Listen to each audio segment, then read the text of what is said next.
So, give me a second.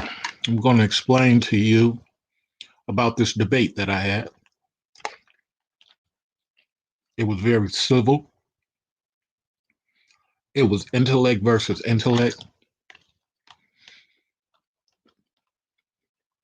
And it made me realize why I don't need to go to any more black male panels because debating white people is a more disciplined thing to do in regards to intellect.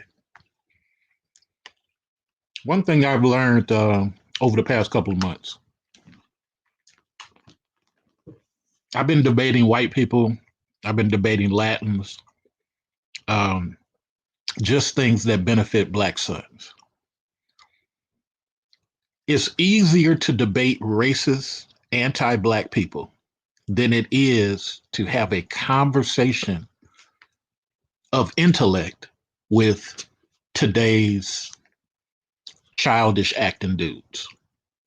Force Windu, please come up. Actual Factual, please come up. Dropping a link for you guys now. So I had this 3 hour debate with an anti-black guy who, well, I can't call him anti-black. He speaks anti-black. Let me just put it that way. He doesn't realize that he speaks anti-black, but we'll see how it works. So I can't label him as that. So let me retract that. Thank you, actual for coming on. We're waiting for Force Window too. So I had this long conversation with this white guy. He's really a Latin guy, but he pushes the white agenda a lot. And I decided between that and the last 4 times I was on a black male panel, the racist white people have more mouth to discipline. The racist white people that I've experienced over the past couple of months, they're not as childish. Everything ain't goofy. So I will no longer be going to any black male panels. If I don't have it over here, I'm just not doing it because it's too childish. Then I looked at the stuff that happened with Raw B and BMT. I'm looking at this other stuff over here with these folks. It's just too much. And I'm going to show you pieces of this conversation because I think it'd just be interesting for you guys to see how I break it down, how I had the gentleman step on his own arguments, how I had the gentleman conflate things. And I've done with this whole manosphere experience.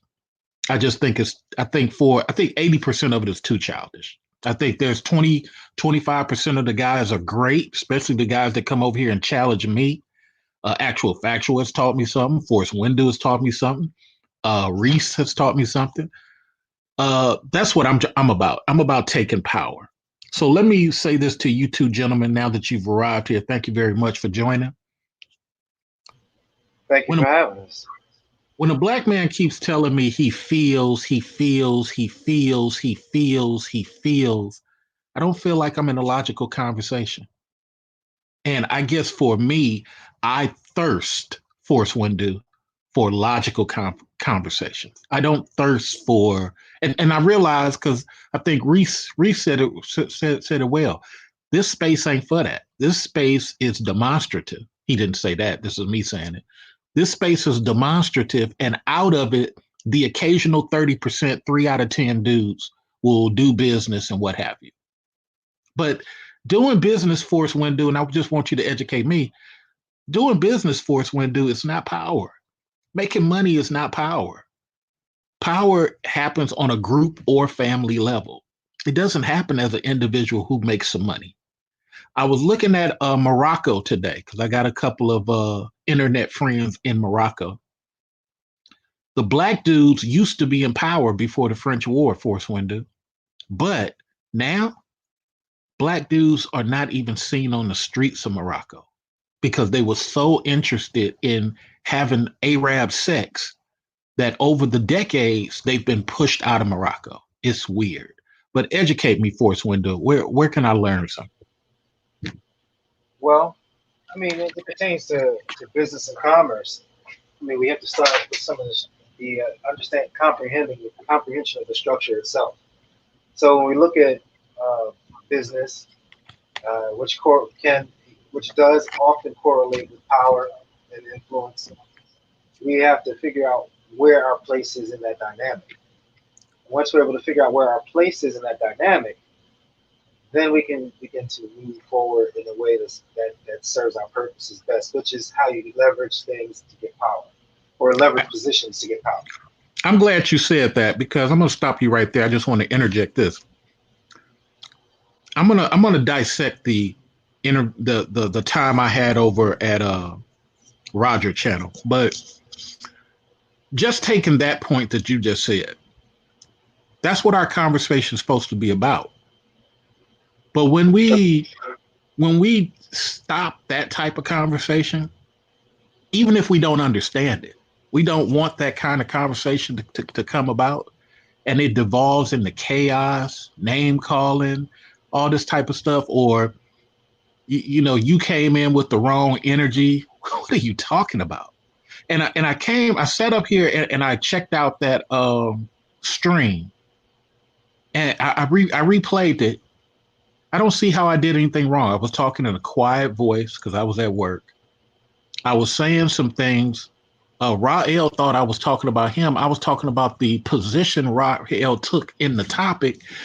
And I'm just listening to these dudes challenge my leadership. Mr. Research ain't that type of leader. But when you make these conversations about business, that's what triggered me to just say what I just said just now about the Roger panel over there. It reminds me, I battle white people every week versus some group of people who I'm not mad at. I'm not mad at. I just no longer want to be involved.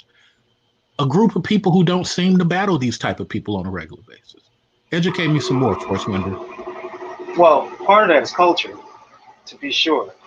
Um, it's very obvious that many times between so-called black people and so-called white people, the culture is different.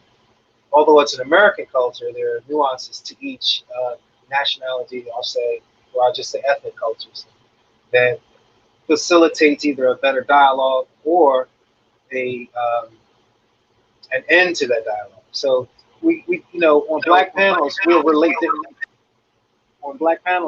differently than we would on a heterogeneous panel, and even a white panel. They interact slightly different.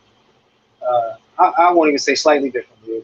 There's a different approach, I think, because perhaps the outcome is more important than the talking points at times. And I think that's the nuance I'm seeing. And please understand, I'm very new to this space as a participant. I've been around a while watching, but I decided to get involved and have some conversations just recently within the last few months. So I'm still learning the etiquette, and there is an etiquette to every culture. But I noticed that there is a difference in the way we approach simply based on culture, and it's not right or wrong. It's just understanding who we're Yeah, talking to at that time. yeah, absolutely. And I'm going to come to you in a second, actual factual, because to your point, Force Window, I remember somebody said, before you speak, you got to read the room. Yeah, I never yeah, understood you got to do that with intellectuals. But this is why in this space, it's been a learning lesson for me for years. Trying to understand how other brothers think. I carry two samurai swords every time I come into a meeting, and I'm the last one to speak. I never knew I had to read the room. Doesn't matter who's screwing who, what their agendas are. What is my agenda the minute I come in this boardroom? What is my agenda the minute I get on this Zoom call? What do I care about at the end of this business meeting? right. I And find I find that a lot of panels are not trying to come to a conclusion. They're trying to brain drain ideas to get money, and that's it.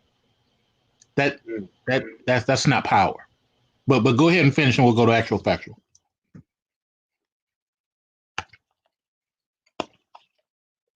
Force, you got anything else? Force, we can't hear you. And even that again is a matter of, and I'm going to say there's a culture in this space, and there is merit. I'm very grateful to have taken part in many of the conversations because I've actually been able to learn. Um, but that's just my approach to things. I always walk into a situation assuming that people know something different or maybe more than what I do, even though I know that whatever my topic at hand is, I typically walk into a position knowing what the arguments are for and or against prior to. But with that, I usually make the assumption that there's more to be learned, particularly when we're not talking about business. If we're talking about my own business, then it's incumbent upon me to know as much, if not be the smartest person in the room with regard to what I'm trying to get accomplished. But even if I am, I always leave room for the ability to learn something new, to see it from a different perspective. And all of those things are not always readily communicated by me or even by the people around me. But to me, that's an implied position for me. Right, absolutely. So let me put a pin in that, and I'm gonna let you guys hear this audio that I want you guys to critique.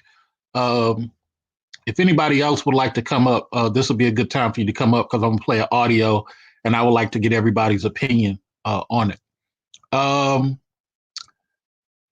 to your point, yeah, I come into a room looking to learn also. But I get amazed when people say, I don't understand why this is happening. And then you come in and say, you guys just don't get it.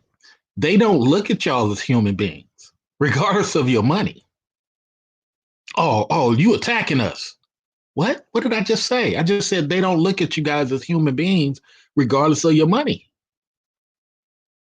You guys have to create conglomerates. Conglomerates, ladies and gentlemen. The black women are about to create a conglomerate. And then the black men are going to complain about it. But the black men got the opportunity to do it, but they're focused on having free sex. Educate me, actual factual. Where am I getting it wrong? Good afternoon to everybody participating in this broadcast. Peace, actual fact. Hey, brother, older brother, Force Mace Windu, and Cia Trey. Brother, I dropped something in the chat about. Did you read that? No, I didn't. Let me go look. It's in the public chat, not the private. Yeah. We can make that happen. I just been caught up the past couple of days. I apologize, but go ahead. Okay. I want to try to do that later today, but yeah, that's fine. Yeah. We'll do it right after the stream. Okay. So moving forward, I was in on that stream. I know the participants. Couple of brothers in there got real sharp minds, I can tell, and I'm just getting a glimpse of it. With of course, including Brother Mace Windu, real sharp minds. And I'm just getting the tip. I'm just learning the tip of the spear. I think one of the things you have to remember, and I brought it up earlier in one of your broadcasts, Mr. Research, is that Neely Fuller, the social scientist Neely Fuller, he's noted that we have a tendency when there's not an agenda on the table, a reason for us to come together and even congregate is that we have a tendency to get into trashy, terroristic, and I forgot the other T. There's three T's, but basically that's the gist of it. And so you have to remember that a lot of these are kind of stream of consciousness, kind of topics that are just kind of picked, and we're kind of spitballing, and it's a free flowing session. Right. Not as much agenda based. But here's the problem. Here's the problem with a free flowing session. Okay. If it's not agenda based, don't stop nobody from talking. When you stop somebody from talking, now it's an agenda. Right. And so that was the personal interaction. So we have to remember we're mixing. You're kind of bringing together a couple of different ideas. Personal interactions with the overall macro. Does it have a brain? Does it look like it has a brain center? Meaning, is it following a sequence? Does it appear to be following some sequence of events, right? And not kind of going everywhere. Because a lot of times I've got irritated. I hear guys get on panels and going, all right, so what we talking about? On Right. 2 hour streams. 2 hour Right. streams. And he's going, what we talking about? But if you look Right. over, but if you look over at the men who conspired to kidnap the Michigan governor, these men were using encrypted chats on the internet. They were very organized. They had a sequence of events, and they were ready to carry it out. You know why? Because they was not concentrated on their penis. They were not concentrated on busting a nut or getting women to have sex for free or dating. They had other mental agendas. I think my discuss actual factual is that my problem actual factual is that you have guys. This is why I'm leaving the manosphere alone. I'm done. You got guys pretending that they want change, but it stops at blaming women. It's not about I want to attack this white man who created the law. It's not about I want to do Million Man March Part 56 and bring awareness to the Ronald Reagan laws that have me frustrated. It's not about I want to go to my job, make more money so I can put up this sign in my neighborhood on how terrible these laws are against men or whatever the case may be. I only want to stop at women need to be reasonable and understand what they're doing to us. And we as black men can't move forward until the women understand. Huh? Go ahead, actual factual. So one of the things that when it took place that was really rolling through my mind, I had a number of different things.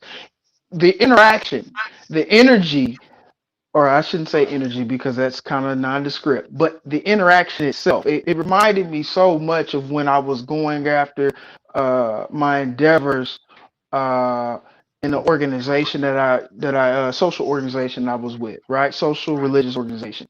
And then you had the older men, one specific one, and then you had myself. And so there were times when I wasn't necessarily getting until he had to express and say, brother, there's a larger point around this, there's a larger agenda around this. And he's basically trying to teach me leadership and how organizational flows go, right? Mm-hmm. Especially amongst men, centered around men. And there were times when, especially late in it, that I was so focused on, you just said female, right? Women. I was so focused on my wife and the interaction and all this other stuff and just a little micro stuff. I would be clouded. And so causing me not to at times get the larger organizational things that he was trying to teach me Right. about how men are supposed to operate in society, be thought leaders and all these things. And that's what gets missed. And but also too, I want to say this as well, and then I'll see the floor to Go you, ahead. sir.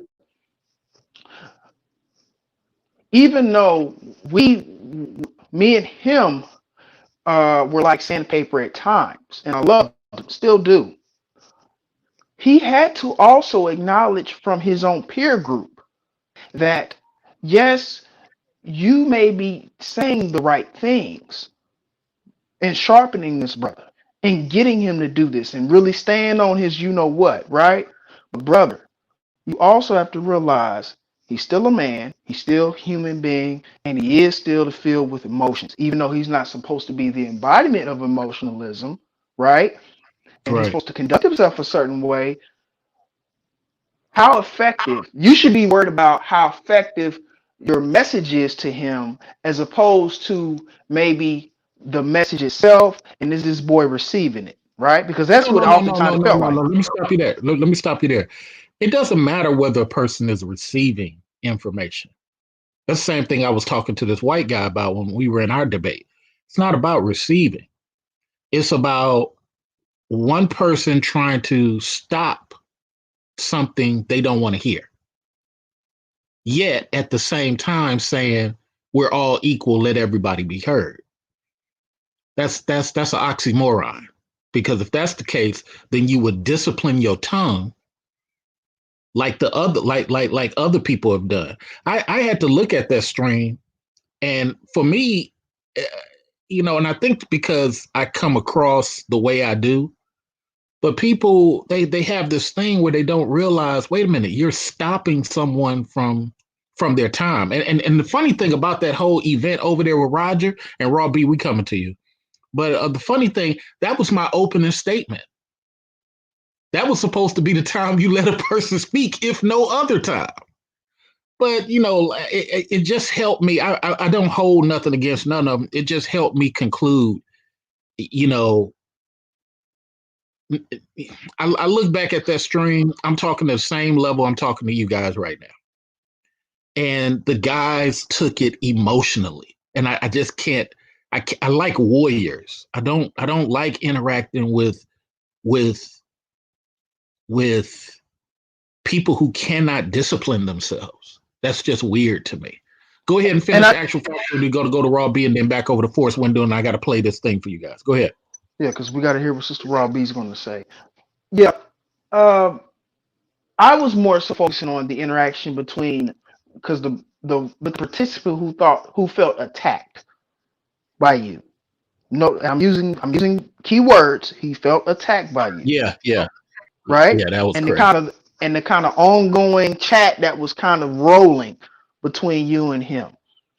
Because there did seem to be a resolution. There were some brothers who kind of tried to step in, but it really wasn't a resolution of sorts. And I know you did say, hey, listen, I'm not going to discuss that anymore. I saw that. And let me say again, there was no you and him. I was talking about the experience of what happened, not him, but go ahead. I understand that, but that was the participant who really he was affected by some, because he was the loudest one. He was the loudest one that kept talking about it. Rael had actually left it alone. Rael and the other brothers and Yuru, who's an older man, he left it alone. Basically, what I'm saying is that, and speaking to that, that's why I gave that example, and I made it personal too as well. Is that yes? And I have to go back and listen to the restream, at least that particular portion. But I will say this from experience, and you know this because we've gotten at each other, right? Right. Intellectually.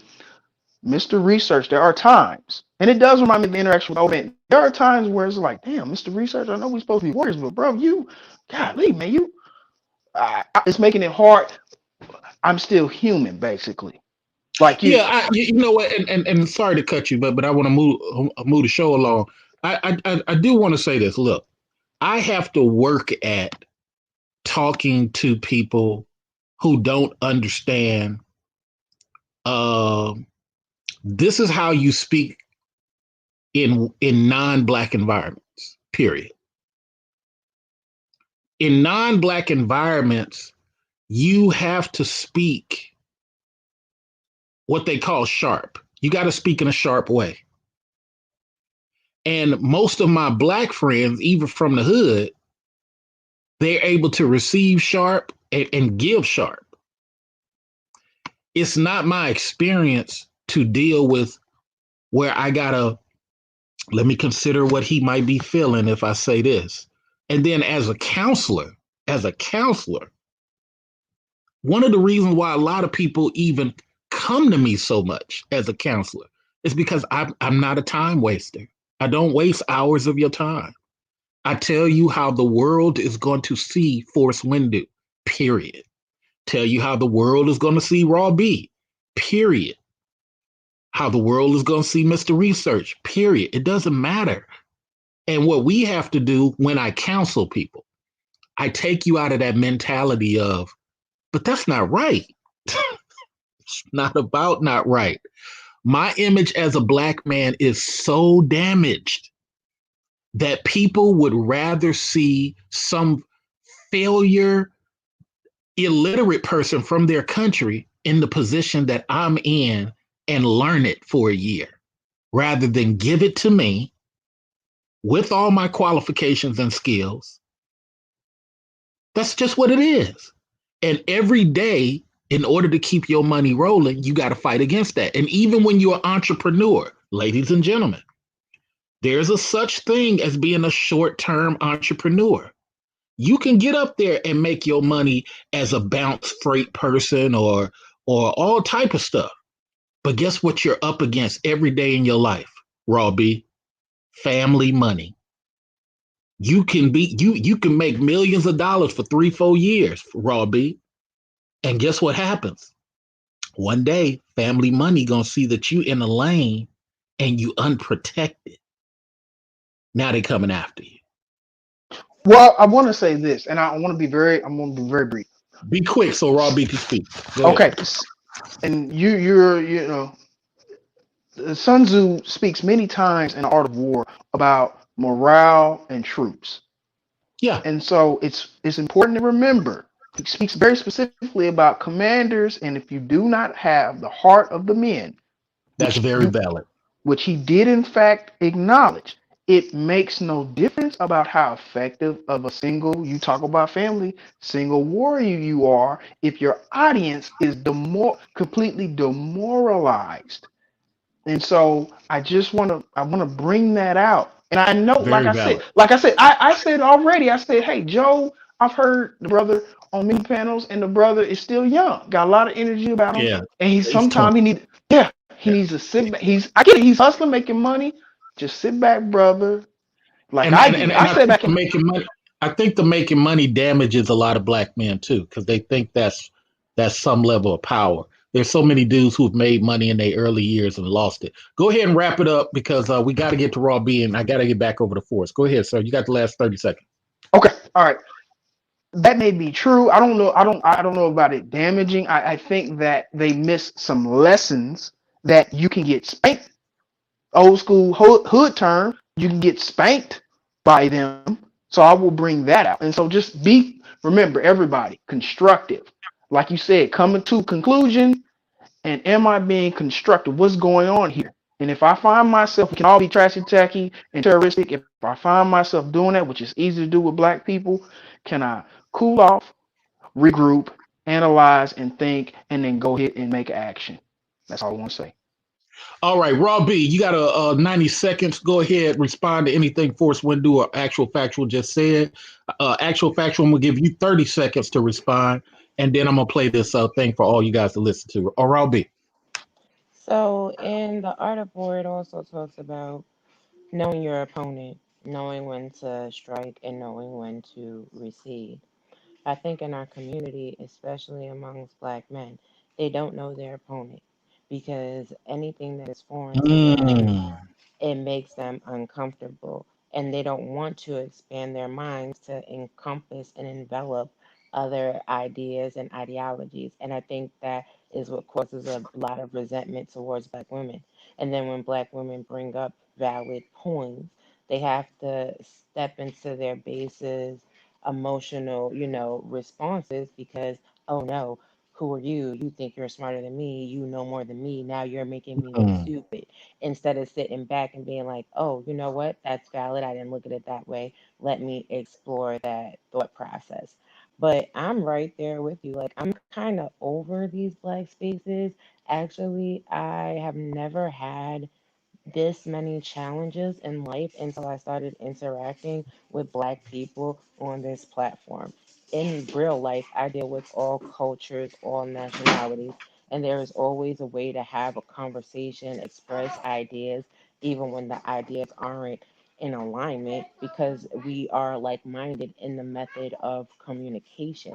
And for, you know what I'm saying, having conversations to learn, to explore, and to grow, and to teach one another something new. That's not what happens on this platform. On this platform, it's a penis measuring contest. It's about showmanship. It's about whoever has the last word, has the most bravado, and can talk the most trash. And Let, this let, is let's why. hold on right there because I got to ask a question on that. See, for me, this is how I view myself in what you just described.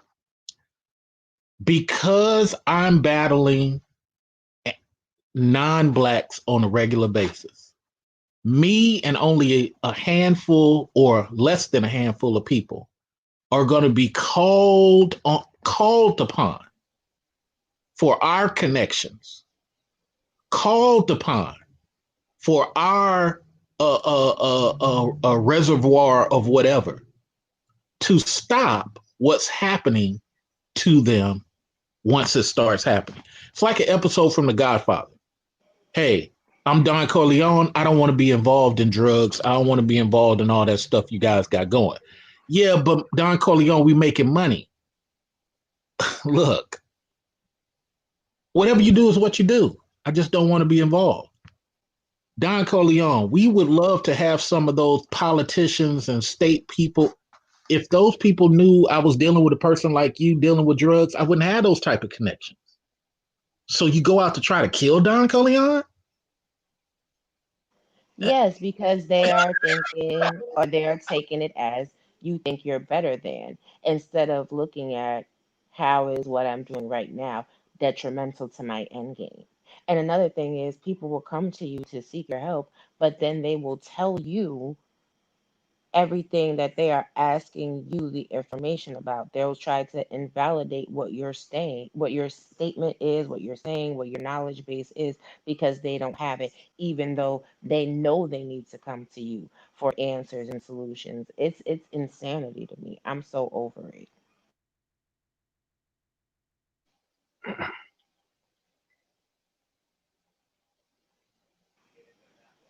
I mean, do you guys find that as well? Like people will come to you asking you for your assistance, asking you for leadership or guidance, and then consistently try to diminish your point of view?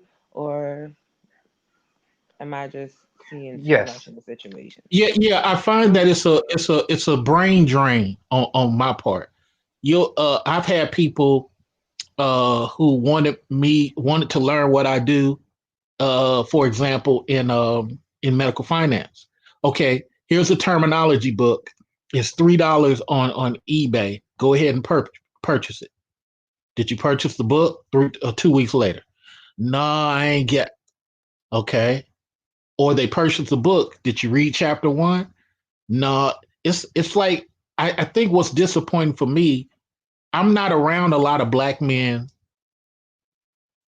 I only have maybe 3 or 4 in my life that are personal friends of mine that act like they want me to hold their hand and then tell me something. To your point, Robbie. I guess what I'm trying to say, it's like my one friend. Love this guy, but you you so out of it. You cursing in church and don't even realize it. Loud too, not even whisper. Well, what are we doing? What are we doing? Losing, losing. That's what I just don't get. Go ahead and finish, Robbie. Let me give Force Windu his 30 seconds. I got to play this for y'all because we behind time. Okay, go ahead. I can wait. I can save it. Force Windu, 30 seconds. I kind of go back on. Hello, Robbie. How are you? I Hi. I kind of go back to what we talked about culture, and what I was talking about culture does it applies, not just as far as ethnicity or nationality and so forth, but it also applies to how we relate to one another. I agree with what Robbie's statement was about how it can be. There becomes needless confrontations in a situation where we're supposed to be learning from one another. Sometimes it's not necessary. But when I was on that panel, the one thing I do know about the people that I've been uh, conversing with is they are interested in solutions. I think sometimes it just takes a little while for us to hash that out and to recognize sometimes how the presentation sometimes is. It's more important to get the information and get what you're after than it is to feel good about it. And And yeah, you're absolutely right. I believe that they're looking for those solutions, but like I said, uh, self discipline means a lot amongst men. That I got to deal with. A lot of mhm, reasons why mhm. these guys can't come into some of these higher level meetings is conduct. Conduct. there's plenty of stuff people say that I don't like, right? But I evaluate, is this worth speaking on at this moment? And if it is, how much of it is worth speaking on? When I open my mouth, what do I plan to leave with once I get out of here? It can't just be, well, I just had to let them know. It can't be that. I can't I can't be speaking just to I just had to let them know. No. I need to come out of here with bonus, time, something equivalent, you know. But let me play this, you guys, because I don't want you behind time, because this takes a minute. But I think you guys will find this interesting. Now, I don't like prefacing what other people are going to say, but I'm going to say this much about Chris. There are times people have been, and this goes to my conversation over there at the Roger Report. There's times people believe a certain thing, like Chris does, and they can't prove what they're saying, but they're steadfast in saying it. Let me give you an example. Raw B is a pimp. Okay, Raw B's a pimp. Okay, so what does that mean? How does that have anything to do with the fact that Actual Factual and Force Windu are talking about the California Street? Well, I'm making the connection because pimps operate on streets. Huh? Yeah, pimps operates on streets.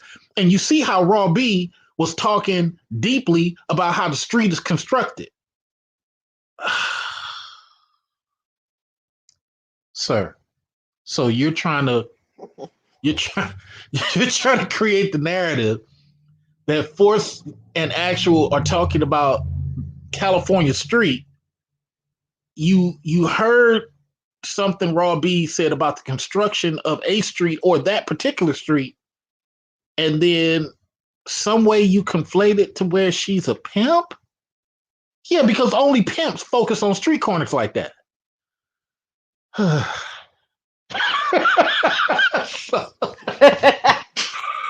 So this is what it felt like for me. I don't like using the word felt, but this is what it felt like. We did meet in the middle on quite a few things. But I want y'all take on it. Here it go. And I'll put the video up on a different day. Welcome to the second installment of the one-on-one show. I don't know what I'm calling it yet, but anyway. So this one, I've been waiting to talk to this guy for a while. We've had our differences. We've said things about each other on the internet. You guys know him as Classy Black Man. Because I've misinformed you. But his name is Mr. Research. This is him, Mr. Research. How you doing, sir? I'm doing well, man. How are you, Chris? I'm fine. So, kind of introduce yourself. Let people know who you are, what you do, where you come from, all that type of stuff. Yeah. Okay, so before I get to this part, let me say this, and you guys tell me what you think about it. Again, I'm here to learn from you guys, my all-star ensemble. So one of the reasons Chris called me Classy Black Man, because he never bothered to ask. and he only saw my email address. But clearly I've put Mr. Research on several of these thumbnails, or he just could have asked. You know, he got my web number. I'm saying that, you guys, because this is what happens with a lot of people when they're in this anti-Black space, and they and it's something that I explained to him later in our conversation. When you speak about a certain topic, don't omit things. Don't leave stuff out, because now you're trying to give a narrative to your audience that isn't necessarily true. So when he said I've been calling him the wrong thing, for me, that's indicative of the style in which Chris absorbs information. Educate me. Who's first? Actual factual. Why am I wrong?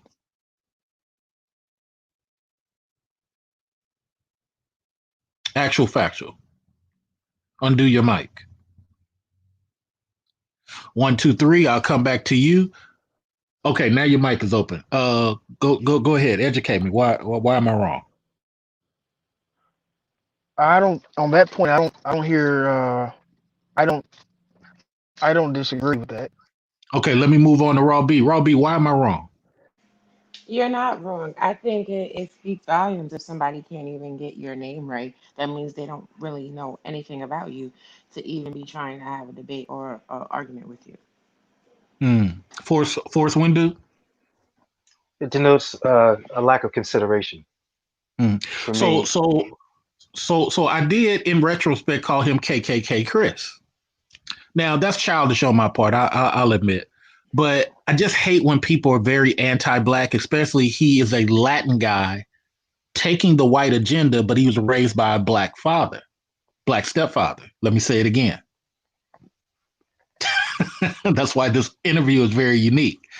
He's a Latin guy. He has all the presentation of a white guy and quote unquote for white issues, yet he had a great experience with a black stepfather, but you wouldn't know it based on some of the things that come across to some of us as anti-black. Let's go around the room again. Start with Force Windu. What are your thoughts on that part? It makes sense. To be honest with you, his paradigm doesn't seem to be very different from many of the ideas and the way that our black women tend to think of us in general. So why would someone who has a multicultural family background have, even with an experience or positive experience with a black man, change their viewpoint unless there's an extremely unless there's a lot of experiences to combat the narratives he's received. Actual factual? Yeah, something Go happened on ahead. the audio. I got the portion where you said he is talked about his father. What did you say after that? What did you say after that? Oh, no, I Proceeding said, with that yeah, you question. got a lot of Transformer stuff going on with your connection. I was saying that it's kind of unique how he's a Latin guy. He presents a lot of white-sided arguments, and but he has a great stepfather experience with a black guy, and I just thought that was very unique within itself. What are your quick thoughts?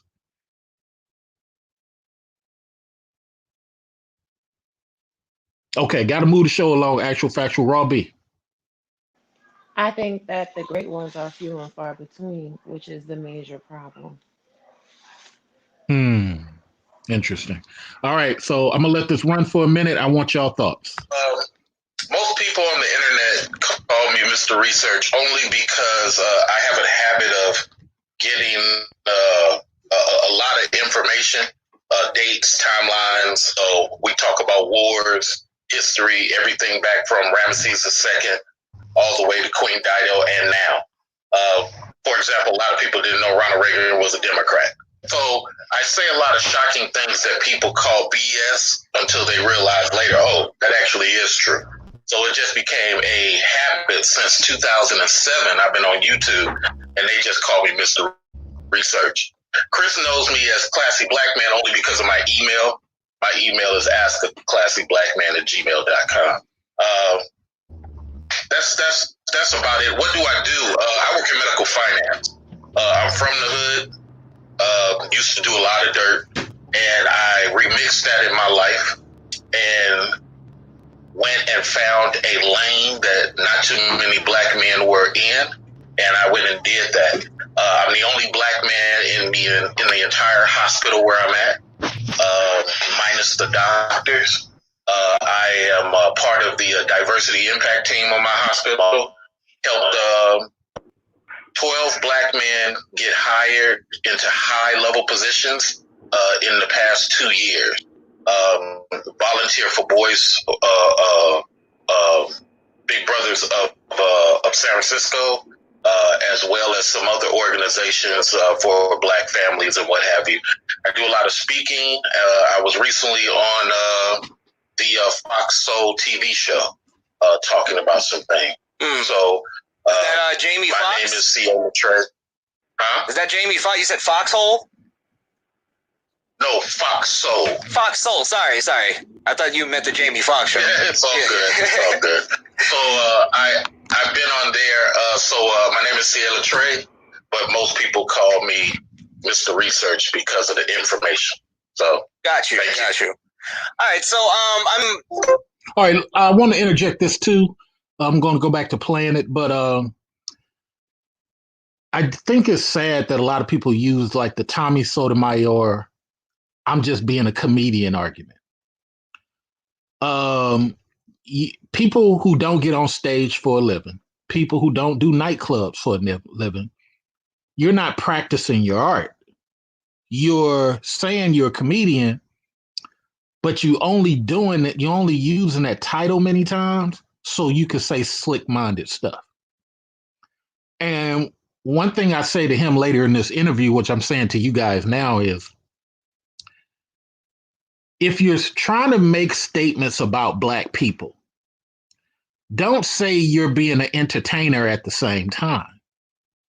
If you're trying to make statements against black people, don't leave out information that fits your narrative. If you're making critique of black people, that's fine. But don't crack jokes that are not documented information, because when you do that, you're just teasing black people. You're not making a point. That's my whole thought. But let's get into this. We've kind of had words back and forth, and I'd like to get into that conversation because it was more of us just doing videos, responding to each other. So right.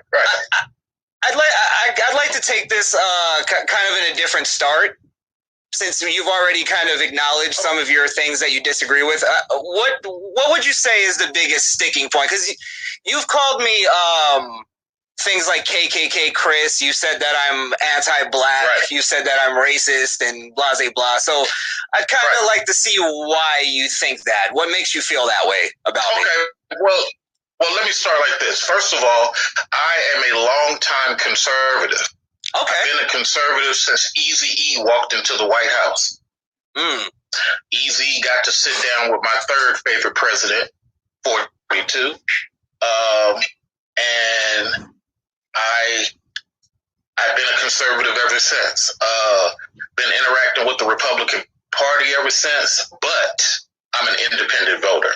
I'm just like any Irish guy who cares about his Irish people, any Russian guy who cares about his people, any Polish guy who cares about Israel. I care about the development of Black Sun.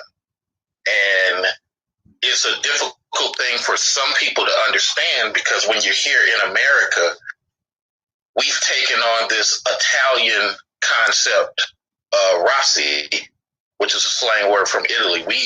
We've taken on this race thing, but nobody outside of America operates them. So it's a different situation. When I talk about things that you said, you're running a show, and I think the thing is to be entertaining. I understand, right? And sometimes there's a lot of facetiousness with that, and I understand. But at the same time, I think it misrepresents actual documented information for the sake of entertainment. I mean, that's sort of a fair point.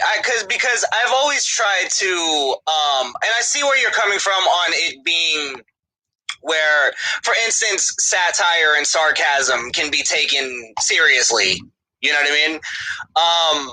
So I don't feel like that's necessarily, like, if I'm saying something satirical or joking around, like, I think that's on the person who's receiving it to like however you receive it is how you receive it. Now, if you can't differentiate me saying something sarcastically as opposed to saying something seriously, or even saying something sarcastically that's not true, and then going, no, seriously, guys, this is the truth, though.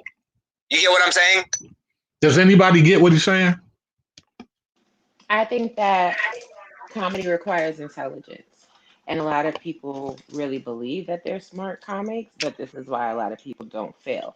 It's a art to be able to balance jokes with truth and make something stick. If your joke is not sticking and you're getting that feedback from your audience, you might want to reevaluate your comedic style. That's just my opinion. But let me push back a little bit. Let's be intellectual. What if your point of comedy is to hate the Israelites you're making jokes about? Then you've achieved what you're trying to achieve. This is true, Well, that's what. but if that's your point, then don't hide behind it and be like, oh no, I'm not meaning it this way. You're just taking it wrong. No, that's the way I meant the joke. I'm glad you got it. I think when people come through and stand on their position in that way, it makes them more respectable. This is a free fall. Everybody can speak. I think it's the foundations for propaganda. We have to be very mindful. Language is a tricky thing, and when we're dealing, whether it be joke, satire, sarcasm, all of those can be, since they are part of language and communication, they become a tool for propaganda. And we have to be very vigilant that we are handling those words, phrases, jokes in a responsible manner, especially if we're not clearly on stage joking or clearly in a forum where jokes are to be made and the subject matter is going to be open. You know, that's a great point. And you guys do not have to mute yourself during this. If you hear something that's being said, say, ooh, ooh, and I'll stop it. Or say something and I'll stop it. Yeah, because to both of y'all point, my problem is that even he said when he has to explain the joke, that's not what a comedian does. So if you got to explain it, you know, because he says, I put it on the person listening. That's not fair. You're making a statement about actual factual, and I'm putting it on Raw B and Force Windu to get it. Oh no, And when because Force that's his way of washing his hands of culpability. washing his hands, good point. Washing his hand of culpability. Please explain that, Raw B. Because see, he could say it's a joke, and that hides all the racism. It takes the spotlight off of him. Oh no, I'm not a racist. It's just a joke. No. Let's not even call it racism because that's too easy a word. Okay, If you don't mind, let's use anti-black. okay. I'm not anti-black. I'm not spreading a propaganda message. I'm just telling a joke. If you take it that way, then something is wrong with your way of thinking. But in all actuality, that's exactly how the joke is meant. Right. So to that point, Force Windu, washing your hands of something that you're saying and putting it back on the person listening, not to pick up a cross and do nothing. That's because I did talk to him later in this interview about Ukraine and how the Russians, the Slavics treat the Ukrainians. And, a lot of times, like I said, I got to work on stuff when going back to that Roger Report thing, because I realize I say stuff that other people don't understand. And I got to work on that. But go ahead, Force Windu, before I turn it back on. 30 seconds. Well, the challenge for him, for any person in communications, you got to realize what people who communicate sometimes fail to get is that there's what you say, there's what the person heard, and then there's what you actually meant to say. And words are very cumbersome. Language is a very cumbersome art. And when we're not, we have to come to a common agreement about definition. And then, of course, you can move through context, syntax, et cetera, depending on the medium that you're using to communicate. Right. Because I realized, like I said, for me, I'm a unicorn. I took public speaking in 10th grade. So, and I've been understanding how to present. I don't even talk like this. Like I'm talking to y'all. I don't talk like this when I'm talking to a regular person on the street. Hmm. I don't. I don't talk at all, or I rapid fire stuff and I'm done. Here or on TV, I talk in measured ways that nothing gets misconstrued. And Yogi Fish in the house, how you doing, Yogi Fish? Because I understand the 3-second delivery that TV and radio wants me to do, I have to do these 3-second bites of information. Does that make sense to you guys? Oh, sure. Yeah, absolutely. Yeah. I All understand. right, let's go As a matter back. of fact, go ahead. I got it. So when you finish, let me do a rebut to that. Well, go ahead right now. So here's the problem with that. If you were a professional comedian, we could see that. We could see that argument. Mhm. But you're a person trying to make an intellectual point. And if you're trying to make an intellectual point and or observation, then those type of ways that you're doing it is to create a narrative. Let me give you an example. And this only happens with something people love. Okay, so let's say I talk about Cleveland people versus Boston people.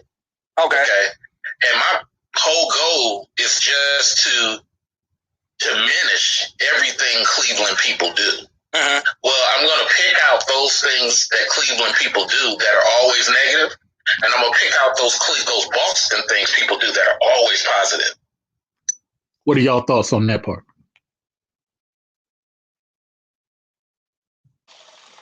I agree. I agree. If people are actually comedians and we've seen your comedy style or whatever, then yeah, you might have more validity in using that argument. But if you're just using that argument as a band-aid to cover your behind, then no, it's not acceptable. Yeah, I Force. agree. I mean, I thought you made it very clear. How did you guys like about the Cleveland and Boston thing, which I'm about to go into more, where I said that if you're just saying if your whole point is to make Cleveland look bad, then you're gonna pick out everything bad that Cleveland does, and you're gonna pick out everything good that Boston does. And anytime Boston has a bad look, you're gonna make sure to block that. That's a narrative. Right. That's true. I agree. Typical. Yeah. So let's go back into this. And I'm going to omit information that would go against my narrative. I'm never going to put out information where Cleveland is in the good light. And I'm never going to put out information where Boston is in a negative light. Okay. But I'm going to say, hey, it's all in good humor. If you don't get what I'm trying to say about Cleveland, then that's on you. You see what I'm saying? It's disingenuous. No, not necessarily, because what you're talking about is something that's multifaceted as opposed to something that's more linear. You know what I mean? What is he talking about? Culture. So he's talking about culture. Yes, because Boston has its own culture, Cleveland has its own culture, and any reference to either or outside of that context gives something to latch onto and make fun of, or get something latch onto and turn negative or positive, with respect to the subject. Explain it to me. So he believes that I was talking about culture? No, I don't know that he's quite articulate enough to communicate that point. I think he. Oh, you saying he's changed the topic to culture? I think that through his desire to escape culpability with regard to what he was actually trying to do and say, he made it a nebulous type of. He turned it into a nebulous conversation that can't be quantified or measured in a really accurate way. It's common with news pundits. So he did a spin. Robbie? Yeah.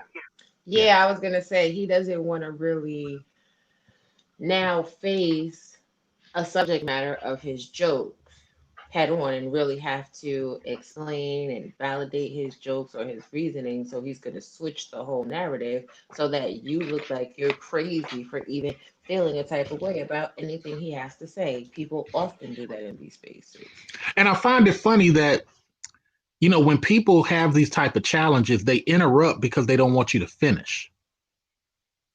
And I be trying to tell people when I do interviews, no, I'm not saying this to you, the host. I'm saying this for the audience and let them decide. But when you're cutting me off, I'm not accusing him, but just if you're interjecting or cutting off, you're not allowing other people to express the fullness of what they're saying so that the audience can determine whether maybe you, the host, are not getting it. Actual factual, I see you back, but let me play some more of this so we can catch up. My show isn't I understand. Yeah, my show isn't linear. Where I understand, but I understand, sir. But it's linear to you. To the actual Cleveland person, it's not linear. No, what I'm saying is if you're trying to make the same point, right? Like I get like I just did a rant on California because I just came back from there, right? About and I live here. Yeah. Okay. Now, what I'm saying is this: when I observed California while I was there, I saw a lot of things that were disgraceful and horrible, but it was funny to me because of like how ridiculous it was. You know what I mean? Like seeing a bum take a piss on a public street is kind of like, all right, that's outrageous. You get what I'm saying? So now, for me to come on my show and rant about how horrible California is, I could do that in humor, but still make a point about it. Like, for instance, you're kind of taking away the idea of like a guy like Dave Chappelle doing a stand-up where he'll talk about police brutality or whatever and be funny, but then still be able to make a point with it. George Carlin, different guys like that, you know? But once again, to Rob, go ahead. That's a comedian. Go ahead, Rob. I know he don't think that he is in the same lane as George Carlin and Dave Chappelle. First of all, And that's my point. I really love both of those comedians. Like, I hold them both in high regard.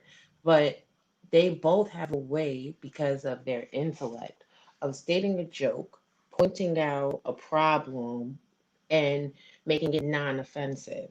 If you're a comedian, you know how to speak on something without being offensive, but that requires a certain level of intellect.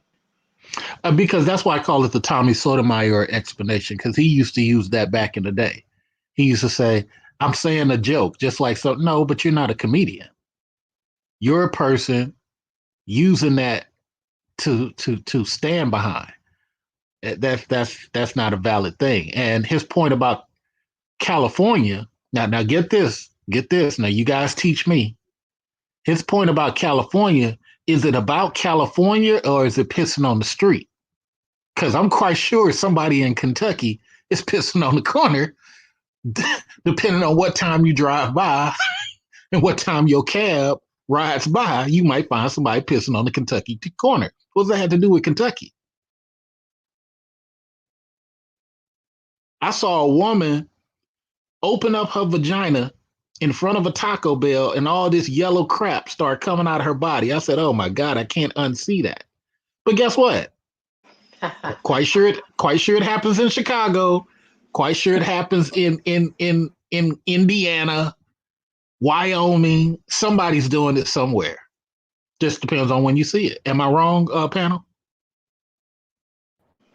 Yeah, can I be They're not heard? exclusive. Yeah, they're not exclusive to any location. People are people everywhere you go. Can I be heard? Go ahead. Okay. How's my transmission coming in, brother? You're still clear? transforming. No, you're transforming, but go ahead. Okay. I'll drop off the panel after this.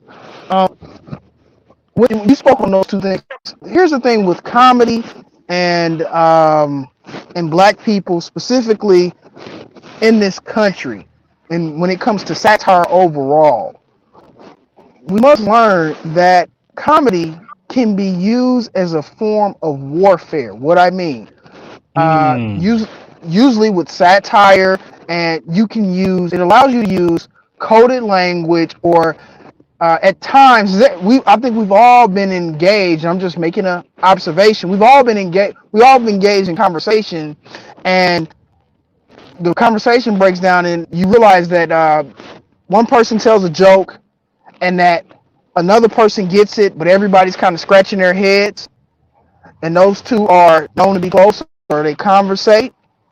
It almost seems as if there is a code or something going on. Notice you have to ask the speaker, say, hey, or what do you mean by that, or what's that mean, Right. or Explain the I'm joke. last right, I'm last in on the joke. And so we have to remember that. We have to remember that with this country, you had minstrel shows coming out of Reconstruction. You had all of these things, mass media. Look at what just happened in France. It happened again. A journalist was beheaded because, again, they were found to be, quote unquote, supposedly disrespecting another person's religion, Muslim or Mm-hmm. Islam in particular. So Mm-hmm. comedy or satire, yes, what he was saying, yes, we've had in America, and part of it has to do with our agreement as far as free speech and all those things. Comedy in America has a very twisted, or I shouldn't say twisted history, but has a very interesting history, and in particularly when you are talking about observational comedy or humor, which seeks to take things that happen of the day in that society and then kind of make a satirical inference to tell stories or to tell a point of view. And so when You know he what? uses that, go ahead. You know, to your point, later on in this, you'll hear where he makes that very argument that it's interrupting free speech. Well, then I'm saying to him, how can you're weaponizing free speech? Because I'm using Raw B and Force Windu's point. You're disguising it as a band-aid in order to tease or mock this other group and or person. And when the person steps up and says something, now it's a problem. Later on, we also speak about, well, if we're going to use that argument, then when people say stuff about the Jews, why is there pushback? Well, he said, I believe there shouldn't be. But sir, it isn't about what you believe they shouldn't be. It happens. Pushback happens. And you're wondering why black folks just don't take it. Well, Jews don't take it. That's why Nick Cannon had to apologize. Go ahead and finish actual factual. So what we must remember with that said, what we must remember is that that's exactly correct. So what may be satirical and funny to you, I know a lot of people have been really railing on quote unquote politically correct speech and cancel culture, but what is good for you may not be so good for me. And so, especially when it comes to when you're looking at it from a very a Eurocentric place, or This is why Western this is why society in particular. this is why Ty Lawson got kicked out of China. But see, here's the Correct. thing though. Go Here's the ahead, thing. Robbie. Everybody has free speech. This is true. But just because you have the right to say whatever you want doesn't mean that it absolves you from consequences. And it doesn't mean that if you Right. say something, someone won't have a opposite reaction. It's called Because cause and because effect. Robbie, because Robbie, you know on the hood level, everybody once or twice in their life get caught on the streets by themselves. Exactly. And this is the thing, and especially people have to keep in mind being so public on social media with their opinions and their ideologies.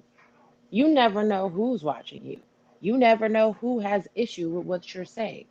And you're out in the street, and a lot of people are very sloppy with geotagging and letting people into Oh, their backgrounds. Someone will come up where you are and wait for you to come to a place that you have already geotagged and take you out of here. Period. mm-hmm, mm-hmm, mm-hmm. I have found there were two YouTubers back in the days who said something slick to me back in the days when they first started geotagging, and I sent him his address. That part. Yeah, I sent him his address. I said, bruh, Look, this is just the internet, bruh. All these threats you doing to me, but now if I come down to 1211, blah blah blah street, Okay. it's gonna be a totally different conversation because I can afford a ticket to Michigan. Make no mistake, that can happen. You know, it's And just like, dude, stop that. and Stop that. people think they're hiding behind VPNs. They don't realize that like VPNs only protect you from being hacked. They don't protect your Yeah, that's it. location. Nah, nah. Those pings, man, everybody, anybody can get got. Let me get back to this thing so we can have some more to discuss. Right, right.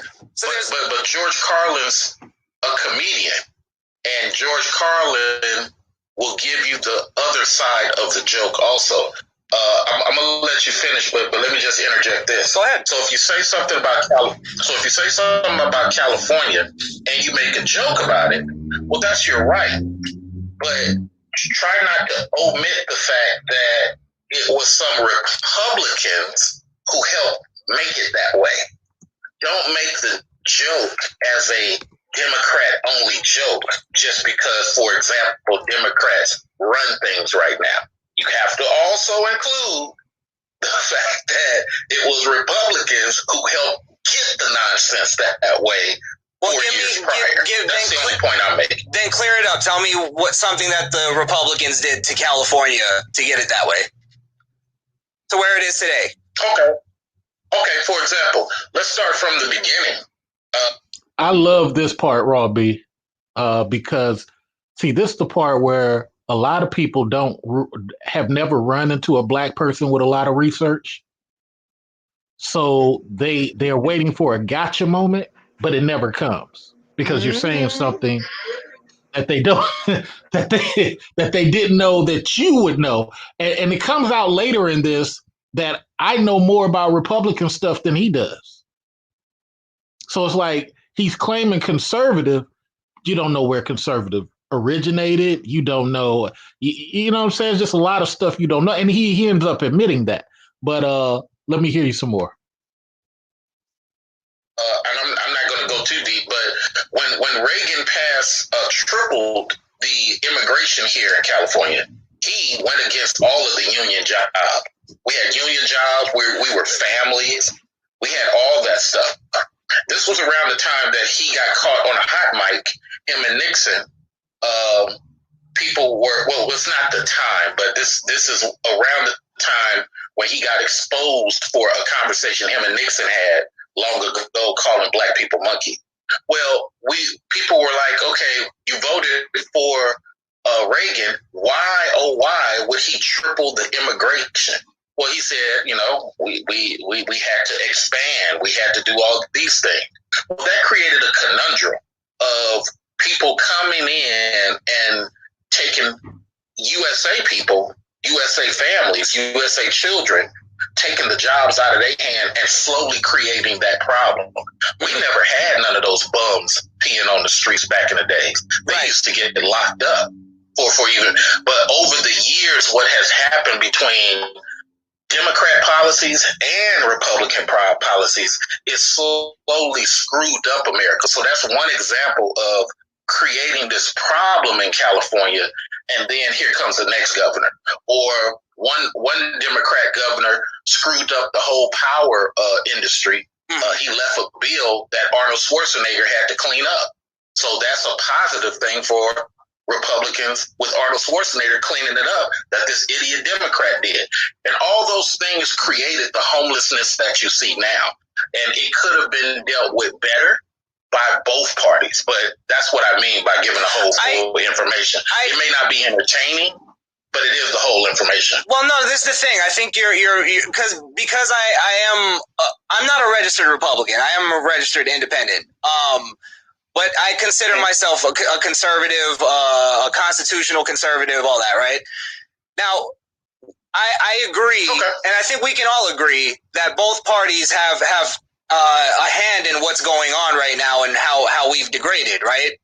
I think it's important, though, to figure out that because it's going into the place of like, there, you know, both parties are just doing. They have the same evil in mind. Like I think there has to be an important distinction that I think isn't made enough. So here's the thing, Robbie. So when he says important distinction, and this is what I always said about the anti-blacks, you want there to be an important distinction, but there isn't one. And if there is one, and Mr. Research is wrong, just state what that important distinction is. Because when I point out the stuff that white people are concerned about as it relates to what they believe liberals do, I'll say, okay, so why did Representative King vote for it? Who's that? One of the people in New York who voted for that to go in. Why did Mitch McConnell help it? Why did Paul Ryan help it? Wait. So you're saying Paul Ryan, you didn't know that? You're critiquing something from what you heard on TV. What did you research about it? Robbie? Well, we live in a world where everybody exists off sound bites. What do you mean, do their own research? What? Look past the surface? What? Dig into the history of something? Oh my God, it's unheard of. It's unheard of because it's easier. I know that's super sarcastic. I know. But it's easier to take the soundbite, to take the little bit of information that is salacious and inflammatory and build a show, build a platform, build a narrative off of that because they know the audience is dumb. They're intellectually stunted. They're not going to do their own research. They're just going to go by, oh no, this is what I'm told to believe, so this is what I'm going to believe. Well, in defense of the brother, he feels that his audience is smarter than that. So I'm gonna leave it at that. But that's Actual what, of course, factual. that's what he's gonna say is that he believes that his audience is smart. He's not gonna sit there and say to his audience, "Hey, you guys are dumb," so I'm just gonna say whatever because you're gonna eat it up. That wouldn't be good business. Actual factual. Where are me and Robbie wrong? Where are we wrong? You're wrong, and that you assume sometimes that a lot of times that your interlocutors have done the research and are Mm, diligent students mm, first, and then mm, teachers. And so mm. that presumption, hey, can get you off guard. Because even on these panels, I feel like this, Mr. Research. And I'm gonna throw this out here because I'm young. I got a little bit of that energy that Brother Joe got. Yeah, I feel like if they gave us a preset couple of topics, I can get down with you on the debate. I can be formidable with you on the debate. So, but that's me, being learned about the uh, subject matter, and then me being able to make sure I can elucidate it so that way my audience as well as my competitor know that I may be a neophyte in what I'm learning or what I'm telling them about or talking about or proving, but I can use it skillfully. Mm, mm. Very well said. But I think that people should stop getting on panels and stop having debates if they cannot even give across a neophyte understanding of a topic. It's as Well, one of you, I think it was either you or the other young gentleman that was up here earlier said, people get on these panels, people want to have these discussions, and they're like, what are we talking about? Or while they're debating the topic, it's every 3 seconds. Um, that's not coming across as intellectually sound, and it undermines your point of view. and that's why I'm no longer on any of these black male panels. I just refuse to do it. Um, I just remove myself from it because it's too, I just hate to see black guys win, and some of these conversations are just so circular. It's like didn't y'all talk about this last month and 4 months before that? It's like, but if I And say it last that way, week and the day before, and for 10 hours on ad nauseum. but if I say it that way, people will say I don't have empathy for the ears of people who have the title of men. I, I Well, just I a don't. content creator spoke on that. We also have to remember we have new people constantly coming to this space. And so the way that YouTube is formed or is done in this fashion, it's not as if when you come into the space or certain first and foremost that they are sectioned off, right? So that way you automatically know what you're getting into. It's not like that. Oftentimes it is very passive, like the radio. Wink, wink. If that dying thing, the radio. So it's very passive listening, and then you have algorithms that direct you based upon cookies or any type of software that you elected yourself to use when you went to various websites that have now tapped into it and say, you like these debate shows with these, talking about sports. I'm going to direct you over here to these debate shows over here on YouTube. And then you've already, in the demos, you've already said that you're a 30-year-old black man. I'm going to direct you over here to Mr. Research and maybe the Roger Report, because something the algorithm picked up. They said black man and your age group. And so we have to remember that, as well as I will bring this point out as well. We also have to remember that there's not like a catalog that is before the new users or new people who are participating in these conversations. And Edward spoke on that, because I think he knows he's been getting a little bit of heat for, men, brothers, other brothers in the space kind of saying, well, brother, you're repeating that. You're repeating these same topics. And you love Ed. Ed does his rants. We all love Yeah, Ed. but we try to. But see, here's the thing. Just about that particularly, we try to say to people, I'm long winded, but a lot of times my long winded, I'm trying to provide a bunch of information in a short amount of time. When you're repeating the same sentence 3 and 4 times, I don't know what we're doing. Well, and like I said, it goes back to the social media. And by the way, shout out to you, sir, because I finally saw that social media doc on Netflix that you suggested that we go look at. So you got to remember that this is very passive. And so this is the first time in history of anything like this to where you can passively listen. And oh, by the way, not only can you financially contribute and give your energy to, but you can also do what? You can talk to your favorite quote unquote DJ or internet personality. Let me play some more of this actual. And I think what my respectfully then the Democrats or the Republicans got to make it.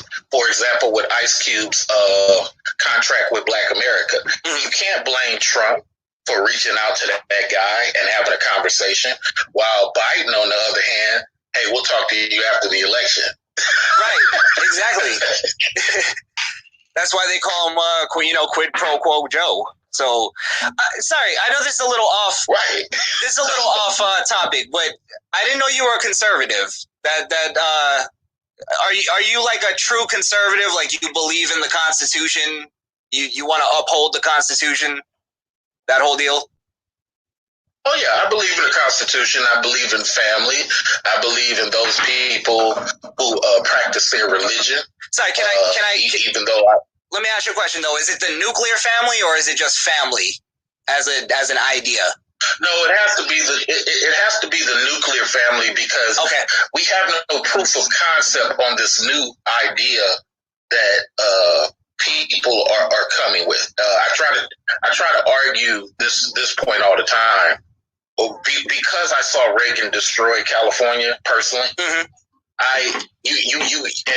slaughter Jimmy Carter, and actually Jimmy Carter did better for everybody. I dislike how people try to say, just try it and see. Right. Yeah. So I don't believe in this new stuff that they talk about, because you got to understand, when they attack the nuclear family, all they're doing is trying to attack father-controlled homes, or 100%. It's very anti-male. It's the patriarchy. They want to go after the patriarchy. Yeah. Right. But at the same time, when something happens or they get stuck, they want us patriarchs to come save the day. Right, right. So this is what I argue with women all the time, especially black women.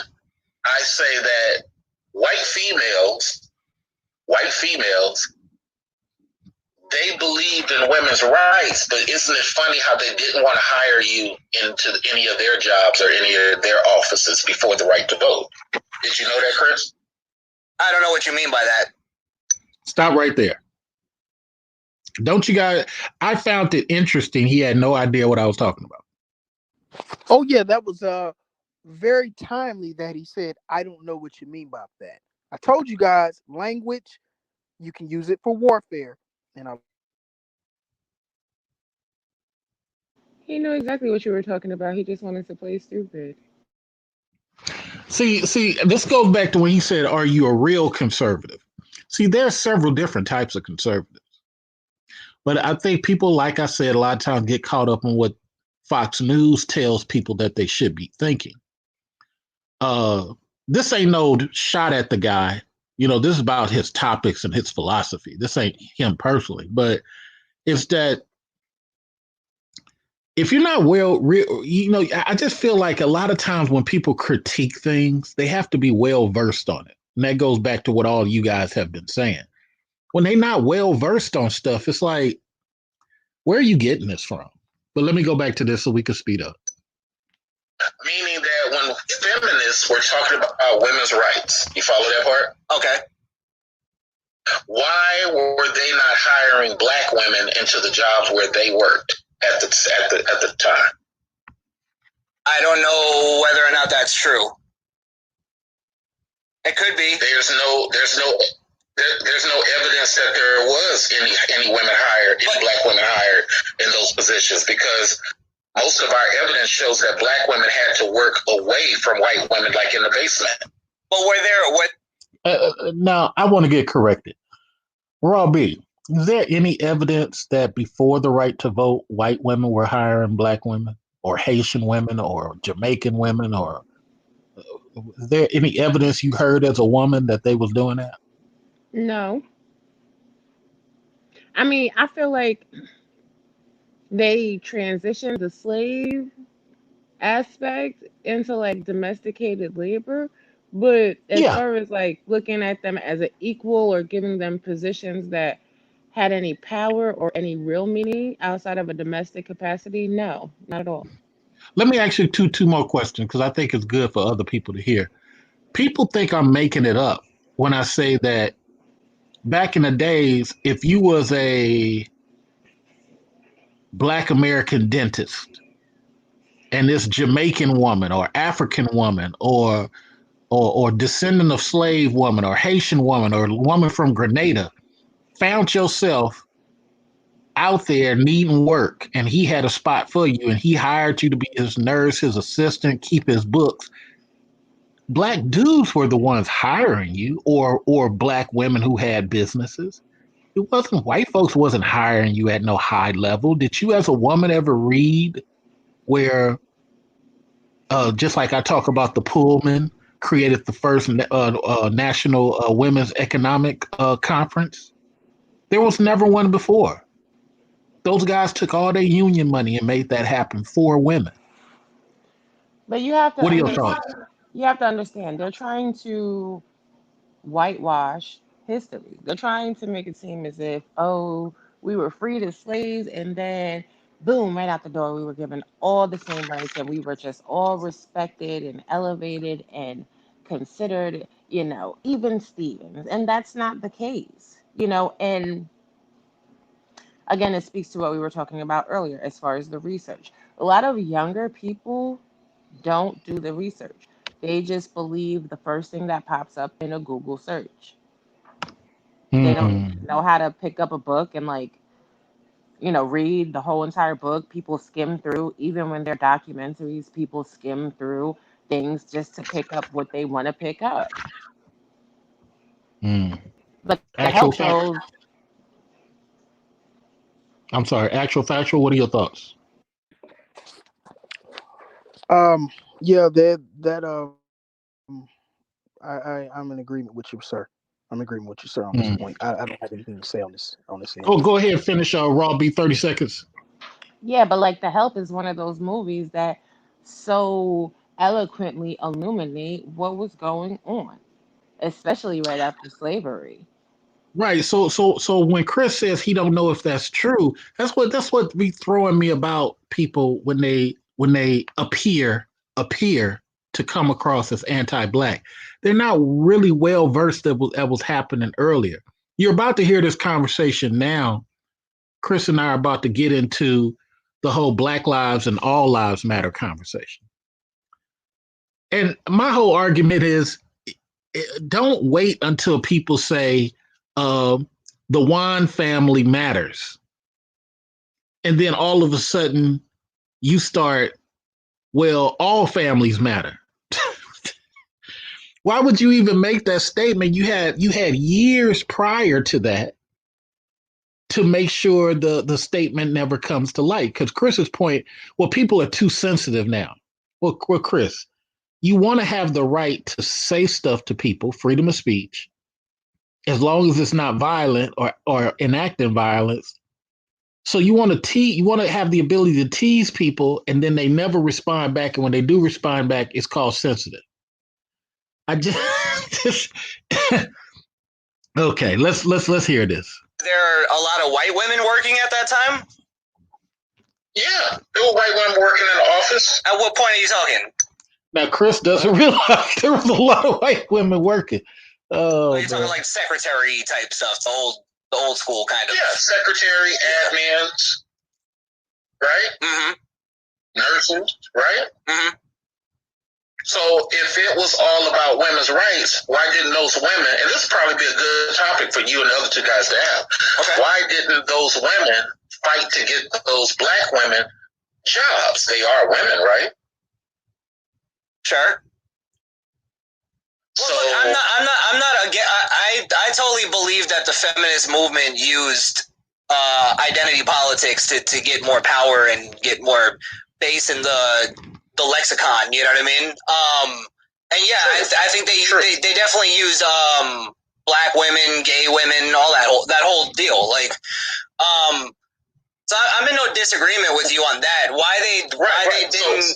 So I just brought it up to make the point that that's why I don't believe having an anti-patriarch family is a benefit, because those women had an opportunity to prove that concept before the right to vote, and they did not.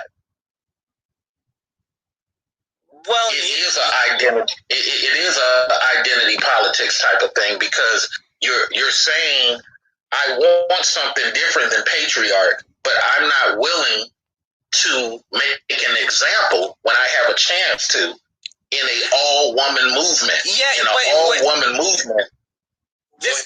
Is that a fair critique of mine, Raw B? Teach me something. I feel like when anybody attacks anything, if I start attacking the Bloods and saying, well, the Bloods ain't no real family situation and blah, blah, blah. And then I'm out here in Colorado and I got an opportunity to create the very first Crip family, whatever, and I don't do it. It devolves into the same stuff that's happening in LA. I just don't see proof of concept. Am I wrong? No, I don't think you're wrong. I definitely agree. I think you were very patient in this conversation with this young man because he's aggravating. well, I, you know what? I don't view it as aggravating me myself. You're allowed to your own thing. I just think that sometimes people want their narrative more than they want all of the information. Which, yes, and to me, that's aggravating because I don't have a problem with anybody that's willing to stand on their truth or stand on their beliefs, especially if they can back them up. But when you're presenting someone with facts that they may not know or they may have overlooked, and then they continue to play ignorant, it is problematic to me because that shows a lack of character. That shows an inability to say, I didn't know that, or I didn't look at it that way, or I can see your point. I think that's disingenuous. You know what? Let me make this point before I go to actual factual. Yogi Fish made a very good comment. Sounded like he didn't hear your explanation. You threw a curve ball and he was expecting a fastball. So here's what I said to him and his other two young people that are on his panel. And his two young people he have is two black guys. I said, you guys like stuff quick and fast so you can not be truthful to the information. Because when I first came across of them, they were a young channel, and I was just restarting this channel. And because, I had the other channel that got terminated by YouTube. But what they were doing was they were picking out the worst of black people news reports. And it came across like it was an anti-black thing, like every couple of days, black this, cops that, Black Lives Matter this. Okay, when are you going to show something different? Is the cops ever in the wrong? And the guys he had before he had Wonder on, he had these other two group of guys, and it was just unique. It just seemed like it fit the narrative. Now, again, I'm not saying he's a bad person. I'm just saying in this interview, it goes to Yogi Fish's point. They just wanted the zingers.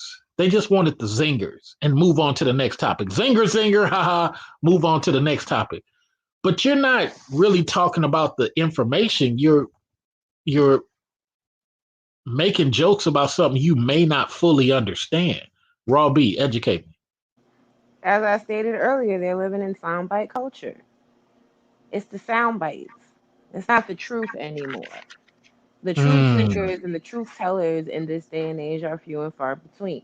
Because when you get to talking about the truth and you get to getting into the background and the history of a thing, it's boring to people that live in 12 seconds or less. That's all Thank they you for can teaching me. comprehend.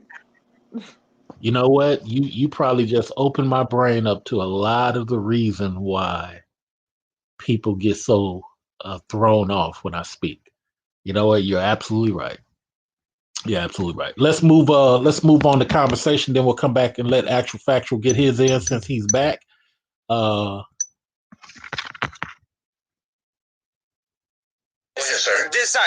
I know I'm talking over you now.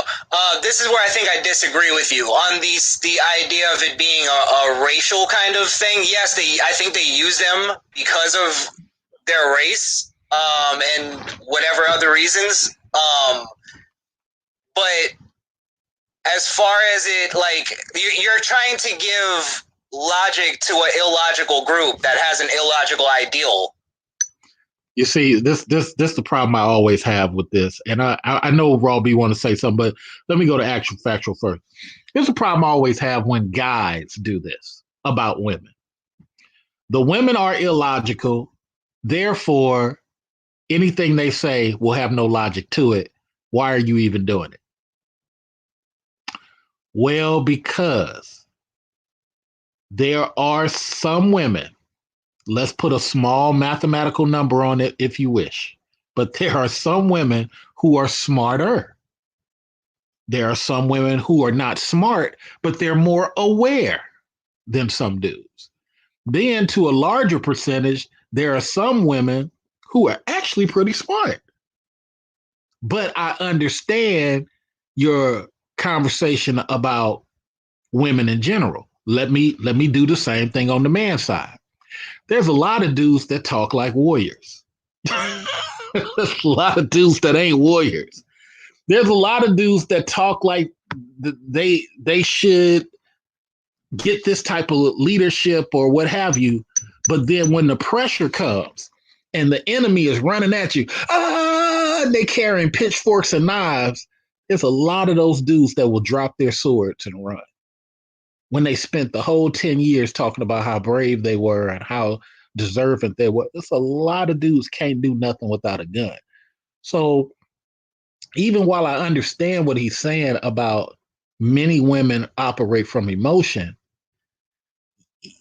you just can't negate it like that. You have to give everybody the opportunity to mentally engage with you. Actual factual. Yeah, oftentimes in these spaces, when that happens, uh, I would almost say that the interlocutor is engaging in a bit of cognitive dissonance, but it's willful. Well, cognitive dissonance is willful uh, in that respect, so that way they can absolve or either back up their claims that they have made in regards to when we're talking about specifically when we're talking about women and the behaviors that we see them exhibit, even their thinking, going back to their thinking. And so, yes, go ahead. I'm Mm. sorry. Go ahead. Let me respond to Yogi Fish. He says white women were fighting for white women's rights, not women's rights. But Yogi Fish, white women told black women that they were fighting for all women, even to where black women start picking up the sign. Ain't that right, Raw B? Didn't black women feel like the suffrage was for all women? Yes, they did until they broke up, and then they branched off into the Black feminist movement. That's absolutely facts. Right. So it's like for a long time, those women got indicted. When those women start going to college, they start getting indoctrinated, Yogi Fish, with the white woman's view of all women. But then when those women started to realize, wait a minute, we ain't getting respected by these chicks, they start saying, well, I'm not feminist, I'm womanist. And that's around the time womanists start getting born. Uh, very true, Raw B. They search for validation on what they think already. So Yogi Fish is crediting you for that. Let's hear this some more. Oh yeah, You get what I'm saying? but I don't want to. Yeah, but I don't want to label it illogical. I want the public to decide that on its own. If I label it illogical, I don't give it a chance. I don't give myself a chance to be wrong. I want to give myself a chance to be wrong. So I'm going to use basic logic. Hey, we're a couple of guys trying to survive. Mhm. We're not going to fight each other. We're both trying to get off the island. If I fight you, then our goal is really not to get off the island. What is our goal now? So it's the same thing with them. I want to give them a basic logic and then let them disprove what's being said. If they're for women, then why would you not help the women who don't look like you? It's very weird, Chris, and this goes to the race issue. Mhm. Race in America is about appearance. The Latino guy who looks lighter skinned can hide amongst a Jewish guy until they find out he's Latino. But the Latino negrito, the dark skinned guy, same Latino, can't hide in a Jewish place because they see his skin color. So I'm gonna let you guys weigh in on this. You're about to hear me and Chris. Chris don't understand what that means. What do I mean hide? So, panel, what are your thoughts? He playing in your face like you stupid. He's playing in his audience face like he don't understand anything, and that's disturbing to me. Because if you don't understand anything, you shouldn't have such a strong opinion on everything. Now, I have to say something about the whole thing with women being illogical. Let me put you up on game. Let me teach you a little something. The best thing that women have learned how to do is let that narrative live. Yes, we're illogical. Yes, we're emotional. Yes, we're not smart. We don't know anything. And we sit back and we make the biggest moves, which is why we're considered the most educated and the highest earners right now. So there's something to be said about that.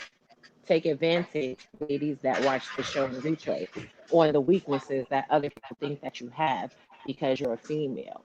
Revel in it and then surprise them in the end. That's what I always do. I love it. And you know what? You made a good point when you said that your first sentence when it was so good. I got caught up in the second thing you said. What was the first thing you said? Oh, I said he's playing in your face, and I don't like when people play stupid. If you don't understand anything, then you shouldn't have an opinion on anything. You don't have the right to have a strong That's the opinion point. until you understand. It's kind of weird in any conversation, even when I have black male conversations. people disagree and don't know why they're disagreeing. It's the weirdest feeling because now I'm stuck. If I say too much to a black guy about something he don't understand, he's going to say I'm talking down to him. If I say something that might make him feel a certain type of way, now he's saying I'm condescending. So it's a very difficult thing when you realize somebody doesn't understand. For example, a black man created the stoplight. Okay, all I'm asking you to do is stop saying it's a white man creation, because clearly you don't understand the black man created the stoplight in London, England. Or that time on YouTube, there was this time on YouTube when people were going around saying that Africa was named after a white guy from Rome. No, every guy in Italy had a nickname based on the battles he was in. Africa was named Africa way before Mr. Africanus was even born.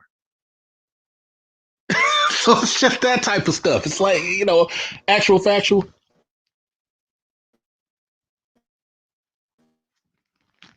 Did we lose actual factual again? No, he's still up here.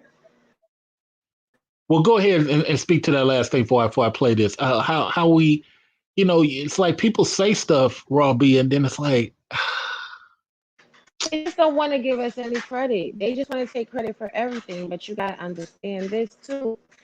The oldest bowl in the world were found on Africa. Oh yeah, actually, the oldest artifact in the entire world is the Venus of Tantan. The Venus of Tantan. I got to see that when I was in Tingis, Africa. I was 22 at the time, and I had just took the ferry over from Spain and went over to Tingis, Africa. And the oldest artifact is the Venus of Tantan. All y'all can look that up for you people who think Mr. Research be BSing. It's called the Venus of Tantan, and that is the oldest thing on the entire planet. What do you think about that? The pyramids were also created by black people. The Moors. True, very, very, very much true. Let me go back to this. Okay. Mm-hmm. Let me go back to this. What I'm saying is a little bit complex. What do you mean by hide? What I'm saying is a little bit complex. Is that race many times in the example of the women, they will let Germans, Polish, fair-skinned Latinos hide under what is quote unquote white. But then those same women, they don't try to help because they appear darker skinned. But if we're all for women, it shouldn't matter. And that's the lunacy of going against the nuclear family, is that you're going against with the process that doesn't work for an all-women group. Sorry for the complexity. No. I totally agree with you, and I get what you're saying. I guess where we have a disconnect, me and you, is I don't expect women to be logical. You know what I'm saying? They make all their decisions based on emotion. That's why they were so easily, no matter what color they were so easily duped into this whole feminist thing, to where, seriously, I don't know if you're in the dating world right now, but almost every woman that you meet nowadays has some sort of feminist quality in them, and they don't even realize it. True. Yeah. Yeah, that's true. Very true. We call it we in the black community call it the sisterhood. The sisterhood. Yeah, here's why I don't give them that label, Chris. And I know this is kind of an interview and you're trying to go somewhere, but I just want to provide information. Here's why I don't label them that way. I need for them to crash their own car. I don't need to tell them their car is on fire. But at the same time, when they ask me to help, I'm going to say, hey, I got to think of my job and my life. Her car is on fire. But she's a woman. Her car is on fire. I'm not gonna sit up here and try to convince them not to drive a car that's on fire. So, Robbie, educate me, because this is what I think about it. I don't mind any group practicing what they want to practice. Person says they love Allah, great. But I'm not going to risk my job or my life to get you out of that mosque. Person says they love Jesus, great. But if there's a sniper inside, I'm not risking my life and my job to get you out of that church. If a person says, I'm all down for men, I'm all down for men and only men, sounds great. But if I find that you were taking advantage of somebody, stealing from somebody, you're no longer in the men category for me. I mean, regardless of how you were born. I guess for me, I feel like when it comes to feminists, when it comes to SYSBM, when it comes to whoever, I got a right to decide what value is that to my life. Now, the black family or the image of successful black men, that's important to me. Even for people I hate. Okay? Women who are sweet or who help black men or who have a history of standing up to give young boys a fair shot. I might not even like that chick, but that's something I can stand behind and possibly lose my job over. Am I making sense? I'm just not going to fight for feminists just because they female. I think that feminism is an interesting conundrum because it actually is to better all humanity and not just women. But I see why a lot of men think it's just to benefit women. But honestly, I'm on this type of wave right now in life. I don't really care what people do in their life as long as it doesn't cause me any harm. People have a multitude of opinions and a multitude of layers. But I want to speak briefly on the whole Muslim thing because a lot of people are Islamophobes. Like they're deadly afraid of Muslim culture. And I think Muslim culture, while it's a tough one, is one of the better cultures out there because they've had the best longevity and they haven't had all of the anarchy and the issues that other ideologies and belief systems have. So I think Muslim people are just hated far and wide just because they exist and they're successful in their belief system. But I mean, to each their own. Everybody should live their life and be happy. Once people just like stop trying to tell other people how to live, how to think, what to believe in, what to do, and they just do what works for them, I think we'll be better off as a black society and as society as a whole. You know what I'm saying? Absolutely. Now I will say this. Muslims never had a problem, and I'm gonna put it on America until America messed with Iran and tried to put their own leader in. Don't go to Exactly. don't go to other people's countries doing Telling them that. how to But guess live. what? Guess what? We did it to Egypt. We did it to Iran. So when I was a little kid, the argument for white people on Muslims was they would not police their own bad characters who happen to be Muslim. And as I got older, Muslims had a great argument. That tribe or that faction, Hezbollah, whoever, they're not us. Yes, they're Muslim, but they're not of us. But they're Muslims. Sir, Muslim is a religion, just like your Christianity, just like your Buddhism. We don't have control over a tribe or a group who decides to do what they're doing. But you guys are like them. Sir, listen to me. Listen to me. And this is before people start doing saying about Shiites and all this other stuff. Sir, there are several different types of religious people, Muslims. Sir, just because the Muslims in China, they got Muslims in China? Ugh, sir. we, we as Saudis are not going to go over to China and tell the Muslims in China what to do, just like we're not going to go over to Iran and tell them, hey, Iran and Saudis, we don't even like each other. What did, so That part, but people, people are they're very ignorant of the culture and they lump everybody in all together as one, and that is not okay.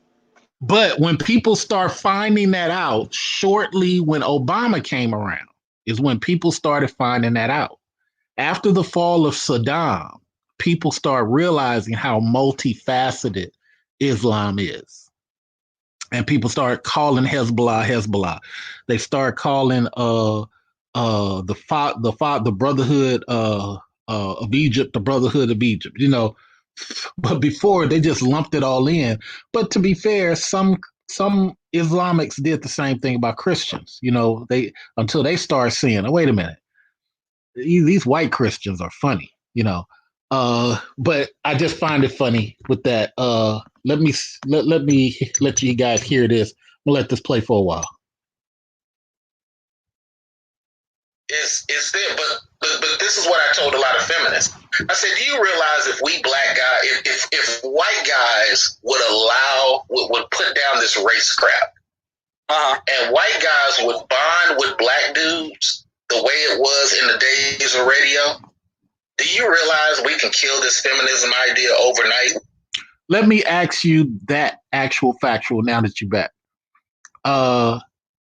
If black guys did the same thing that some black women do, bonding with every woman, bonding with white women, if black guys bonded with white men and call it maleism and said, "Oh, we're just copying what black women are doing," what do you think the pushback on that would be? And I'm gonna ask you the same thing, Robbie. It would probably be what floated around Twitter this week about how black men want white patriarchy. I believe that. Sometimes I feel actual factual. Sometimes I feel like black women are trying to push black men black into that male solidarity idea set, because let's assume white patriarchy. Okay, the only thing keeping black men from doing exactly what black feminists do, black feminists bond with the white woman on many things, not all things, but the only thing that stops black men from doing it is the fact that we understand that the white guys won't let the race shit go. The Proud Boys is probably the only thing I've seen where white guys are like, for a short length of time, because they can never stay consistent really, but they're putting down the whole race thing, and they got just men together speaking on whatever topic. But would they get mad at us, actual factual, if we said, hey, we're doing just like the black feminists, where black feminists bonded with the white woman, we just bonded with the white guy?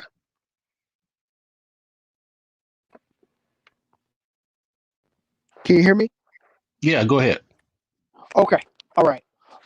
Yes, indeed. The world would be over. Don't you know that at that point in time, Earth would suddenly fall out of its orbit of the sun, and it would really freeze over. Literally, hell would freeze over. So I mean, I'm being facetious and funny, but it would be a big problem if that were. Let me see what Raw B has to say. Raw B, what are your thoughts? Go ahead. Because she said some things now. She said some things about. Oh, okay. that didn't get challenged. Oh, okay. She's a feminist. I'm not a feminist. Huh? I'm not a feminist. Oh, you're not? No, I don't ascribe to labels. Excuse me.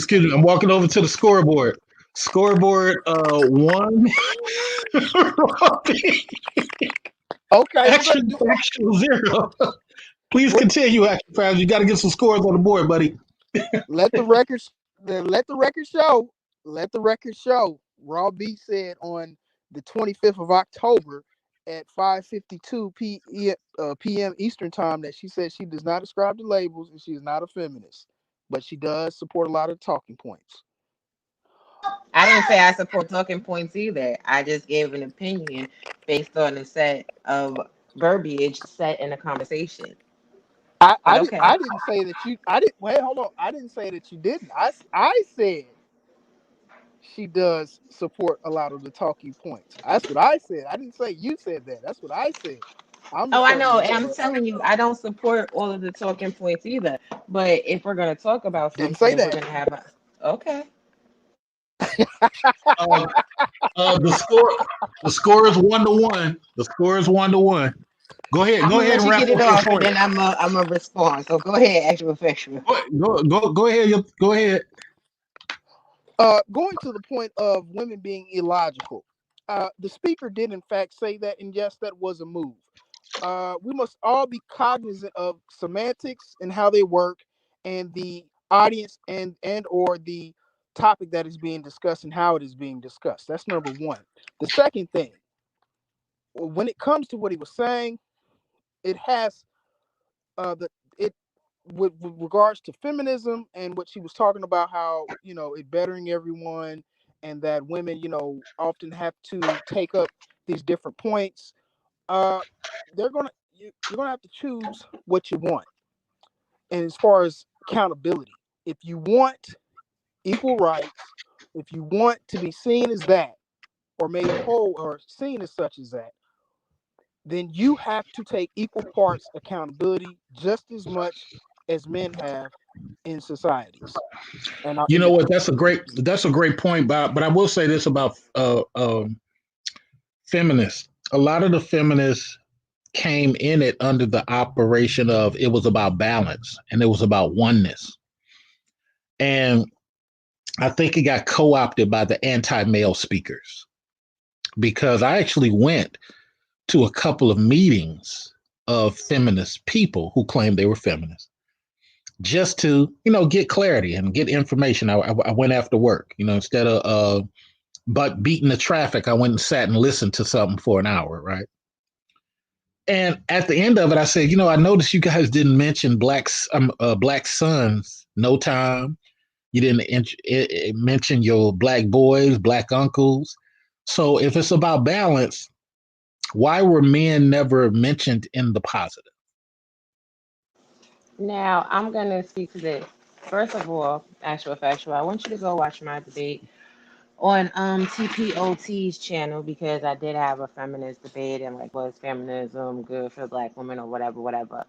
Me, I'm one of those women that is very logical. I can take any stance on any topic because I, in fact, do the research. Now, when we look at the laws that feminism has passed, the laws that feminism has passed has not been beneficial just to women. The law that feminism has passed has been beneficial to men and women, which is why I say that the feminist movement, their goal is to be for men and women. But, there's that. I just think that when it comes down to black men gathering with the white patriarchy and coming up with this brotherhood, why they would be looked at in a bad light is because the black man is constantly sitting around on the whole talking about they have no power.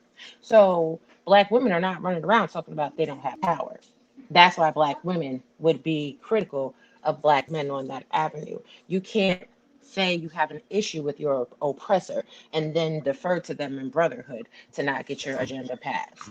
That's all I'm Well, saying. well, well. Let me ask this. So if we see, if not saying it happens now, if we see black women screaming sisterhood with white women, would that not be the same thing? No, because black women are not complaining about the power structure. As a lot of black men in these spaces state consistently, black women have all the power. Interesting. Okay. Let's move on to I this. disagree with that, but I'll let you move on. We know Yeah, that's yeah. not true. But We isn't know that that's what not is true. stated that black women have all the power? So if black women have all the power, according to the masses, then them linking up with another group of powerful people is an alliance.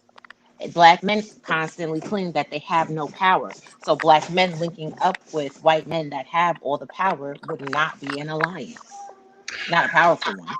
No, This is going to be an hold on. upcoming show. This is going to be an upcoming show between Actual Factual and Raw B. I'm gonna have to buy them both lunch and let them come up here and set that off. Yes, let's get it. Hey, listen. I just want to. I'll let you finish with your video. I just want to say one thing to that point. Um, Black women are Larger they Okay, are, stop right there. Stop right there. Stop right there. Stop right there. You said enough. That's the teaser. That's the teaser. That's the teaser. Let me get through this interview. We can get some of these laws changed overnight. You see, this is why people have to have direct conversations, because I'm actually agreeing with you more than I thought I would. You're totally right. I've been saying it for a long time that men are losing. We've lost even on YouTube, we've lost our ground to just be able to speak as men. You know what I mean? And not have emotional conversations. Sorry, before you black guys are. Sorry, let me just say this too. A lot of men are adapting that emotional behavior, that feminine emotional behavior, and not sticking to being masculine because they see it as it's been so villainized. True, but let me be clear, sir. In my view, okay, I've traveled the world. I've lived in several different states. It's mostly men creating anti-male behavior. It's not women. It appears like it's women. And I totally agree with you. Because again, and that's why I don't put the responsibility on women necessarily. To give a woman dating advice is pointless to me because she's not going to do what you tell her to do. You get what I'm saying? She's just gonna base it on unless she has an emotional connection to you. You get what I'm saying? But we have to give advice because the 20% of women don't really want to be like the 80%. The 20% of women knows that the sisterhood is not a benefit. And if we just throw our hands up that they're not going to take it, then we leave the 20% to ultimately turn into the 90%. Yes. Because we're not trying to provide any way out. Yeah, and that's where it's men's fault because we as in a general collective, we've let that happen. You know about the whole simp kind of generation, that whole thing. Yeah. So it's, to me, I've been seeing this for probably a decade now. Because as a man, you kind of get to a point of I guess enlightenment on women, and the whole people being shocked about women their neighbors having OnlyFans pages now. It's not shocking to me. I saw this coming, right? Because we've killed men. It's just so funny. I just want to interject this. I don't see how OnlyFans is becoming a discussion. It's a hustle. It's the same thing that's happening on YouTube. People are using some type of online platform to get money. Just because she's showing her booty cheeks in a thong and getting X amount of money for it, what difference does it make? You're holding a conversation for an hour and getting X amount of money. I just never understood how this OnlyFans becomes a logical thing, but we're going to come back to that. Masculinity, and we've killed the idea of being able to tell a woman, no, that's not good, don't do that. I'm sorry. We're not going to move past this one. And that's the problem, I think, is this OnlyFans thing. I think sometimes men want to create these things that women benefit off of. Dildos created by a man. Vibrators created by a man. And then we want to say don't don't use it. Wait for my penis. Shouldn't you have been stopping the dude who was creating the thing to begin with? Actual factual.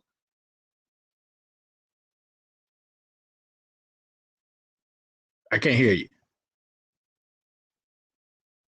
Robbie, shouldn't the guys have been stopping the creation of it? Mm-hmm.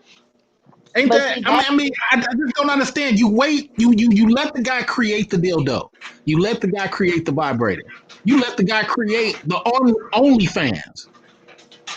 Then she uses it. But this is the thing. I spoke before. The Madonna whore inherently love the whore. They love women that they can OnlyFans, that they can do type of things with. But the woman that they want to have marry and have a family with, bring home to their mother, they don't want her to be engaged in all that.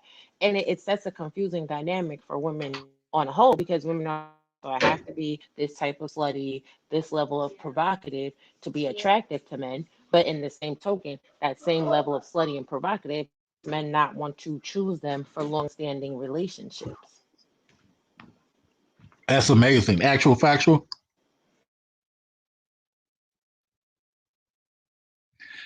We're gonna have to get him that Comcast plan. Let me go back to the show. You know what I mean? But let's even go further down the rabbit hole. Okay. Throughout history, going all the way back to the invention of the dildo, those were all male creations. Right. Males created that for women. Look at Ronald Reagan and the laws he passed for women. He passed 3 laws just for women. Mm-hmm. You know, he took away, talking about the nuclear family, right? He took away the power of the wife and the husband on taxes. Yeah, I was just about to say it. Yeah.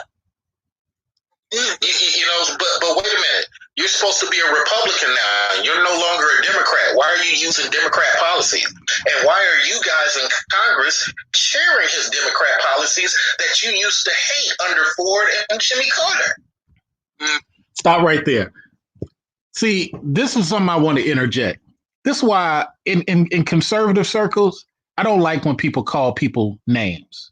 Calling people rhinos is calling them a name. Rhino is a term that was created by Fox News. There was no term rhino before in conservatism.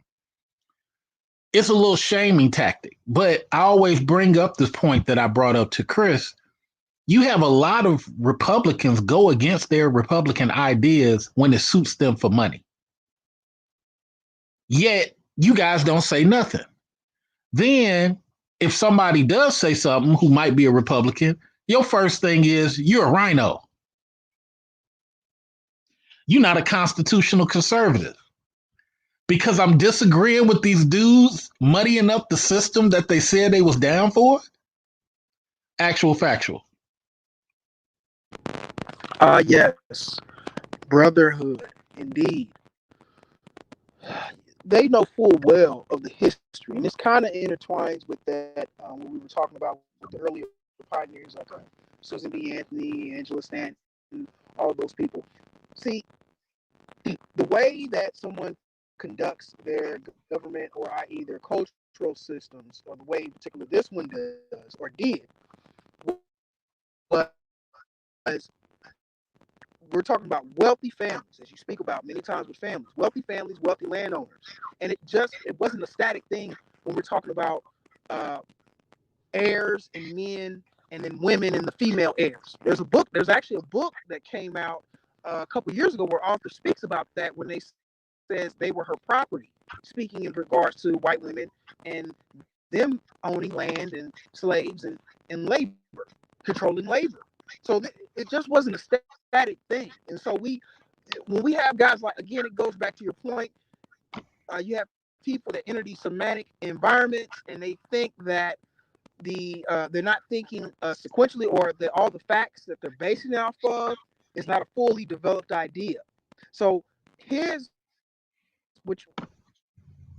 is coming back around to, again, that it's not a fully developed idea, and the idea that he's coming off of, the ideology is just that it's ideology, so it's not based on facts. How dare you speak about facts, Raw B? Raw B, go ahead. That's true. I mean, versus facts, they mixed up together, and people state one as if it's the other. It seems like you came to this conversation with facts, with great talking points, and this goal seemed like just to be flippant and happy, but not to any really foster a good conversation. In his defense, I don't think he's flipping. I just think, like, even when I talk with black males, I think sometimes they're so stuck on what they believe their narrative is that it's hard for them to combat what the research says. Okay, black on black crime, 13%. Well, yeah, it's not a real thing at all. 13%. Well, let's start with 13%. There is no 13%. It's really 27%. I ain't never heard of that, Mr. Research. How is it 13%? Because the 13% they only give to the darker skinned people, but people who are black mixed with something else is 14%. Put them together, they're black. But if you're saying 13%, and when we're talking about crime, you have to include the light skins also. So what are you talking about? You also have to include the Africans. You also have to include, well, why do you have to include that, Mr. Research? Because when you, as an anti-black, look at them, you don't ask them, hey, are you from the Dominican Republic? You just see black and you mark it down as such. And it Which is goes to the very black crime. Wait. Let me just say this. And it goes to the black crime statistic. You don't ask them if they're black Saudi Arabia, black Indian. You mark it down as black and it goes to the black crime statistic. The only thing that separates the crime statistic is skin color. Part 2 of the crime statistic, and I'm going to do a whole thing on black crime. Black crime is judged on who gets arrested, not whether they got convicted. Over 60, 70% of black arrests end in no jail time. The cases are dropped, but the arrests happen. Therefore, the crime rate grows up, but the conviction rate did. Go ahead. I was gonna say, or even if they're convicted, the conviction is returned. People do fail to realize that there are black people in every single country, in every set of society. There are black Europeans, Italians, black and black Japanese people. I know personally. There's black Russians. There's black people even How in about, whoa. so How people. about you seeing how dark those black Japanese dudes are and women? Yes, I have. Yes, I love They it. are extremely dark. But go ahead. Sorry. Yeah, but people will act like they don't exist, just like they'll act there's no black people that naturally have blonde hair and blue eyes. But a lot of people don't know that white people are the same exact DNA makeup as black people. They just have an absence of melanin. They're an anomaly. And they try to make people that are not the anomaly feel less than because they are. But that goes into the whole construct of race and how it's not a real thing. It's just something that they use to delineate and marginalize people and put them into boxes. And what I was going to say before was it's interesting that this Hispanic male is acting like he doesn't understand, race issues and hiding in races when Hispanic people, by at least a good 50%, hide in white society, but they're not white, they're Latino. Because they But but definitely but actually want. but he didn't understand the term hide. He understood. He's playing with you. Spanish people understand that more than anybody. I'm telling you. For a fact. Actual factual. Go ahead. He done fell off. Oh, again. Okay. All right. So let me go back to this. Do you find this interesting though, Robbie? I do, and I think, it illuminates a problem with our youth as a whole. Because everybody wants to be so cool and so trendy and not know history and just be talking. And ugh, it needs to stop. Maybe Mm. maybe somebody needs to shut down these social platforms like this because it gives too many people an opportunity to show how ignorant they are. There's an old adage that says it's better to be thought a fool than open your mouth and remove all doubt. And this is a situation where Yeah. somebody opened their mouth and removed all doubt. I've always thought that was so poetic. Open your mouth and remove all doubt. That's the coldest line. Let me go back to this. Okay. Hmm. That's a fair But you're point. supposed to be a Republican. What are we doing? So, I okay, thought we were nuclear family. I see what you're saying on where you believe Reagan was really a Democrat then. Like, his policies were more Democratic than Republican. Or more liberal than conservative. He was a Democrat before he got on TV and begged the Republican Party to take him in. Right. I mean, if you'll have me, Chris, if you'll have me, I would love to be part of the Misfit Nation. What? What just happened? Right. How do you even respect that, right? Yeah, how do you even respect that as a warrior? Right. See, I'm not too well versed on Reagan. I'm starting. And that I find ironic. You're a conservative, but you're not well versed on the darling of the American conservatives. Very, very, very weird. Conservative is trendy right now. Very weird. Let me continue. New to that, like the political history. You know what I mean? Well, here's the thing I try to say as being a conservative, because here's how I tell, and this is no diss to you. This is just good that we are here in this lane. This is why I say, as a conservative, a lot of people don't know conservatism. Okay. They go off what Fox News has told them. And that's why when I get your other guy on my show, I'm going to talk to him about that. But a lot of times people, they don't understand that France created conservatism. They don't understand that John Adams perfected what we do as far as family and God and things of that nature. We listen to what when a Dick Cheney helped Fox News come to its fruition. That's when all the problems start coming. Mm-hmm. Because now we have people saying, and this goes to reason why you don't have white and black working together. I went to a Mike Pence dinner. Okay, this was probably like 8 months ago. Okay, so I went to a Mike Pence dinner. Now I'm the only black guy, and the lady I'm with is black. She's a conservative, and but she's more popular than me. And somebody, people come up and talk to you because you're the only black guy, Right. And people would say, how can we get more black folks? I said, first, gotta stop insulting them on TV. You gotta stop cracking jokes. All lives matter. Don't do that. Don't do that. Say, hey, but you know what? It is a serious. I'm sorry to cut you off. Do you not see a lot of that as sensitivity? Like, meaning because I feel like there's a lot of black people, black liberals, that want to be treated with the mitten gloves. You know what I mean? They don't. So here's something really interesting that we're about to go into. Sensitivity and mitten gloves. Oh, both of y'all dropped. Okay, y'all both back. I hope y'all heard most of it. Yes, I did. Sensitivity and mitten gloves. So I'm gonna go actual factual first. So here's my problem, actual factual, when people do what Chris is about to do.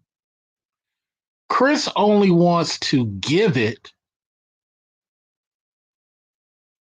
this, hey, you too sensitive label to groups he feels shouldn't be using it. But later in our conversation, I'm going to say to him, well, everybody across the world internationally does it. And I start talking about Russia and what have you. And Chris is going to say, well, I don't understand international politics, so I don't understand the correlation to black people. Well, Chris, it's one group is teasing another group based on their experience. And Chris is going to move the goalpost a little bit. Well, let's take slaves out of it. Let's take servants out of it.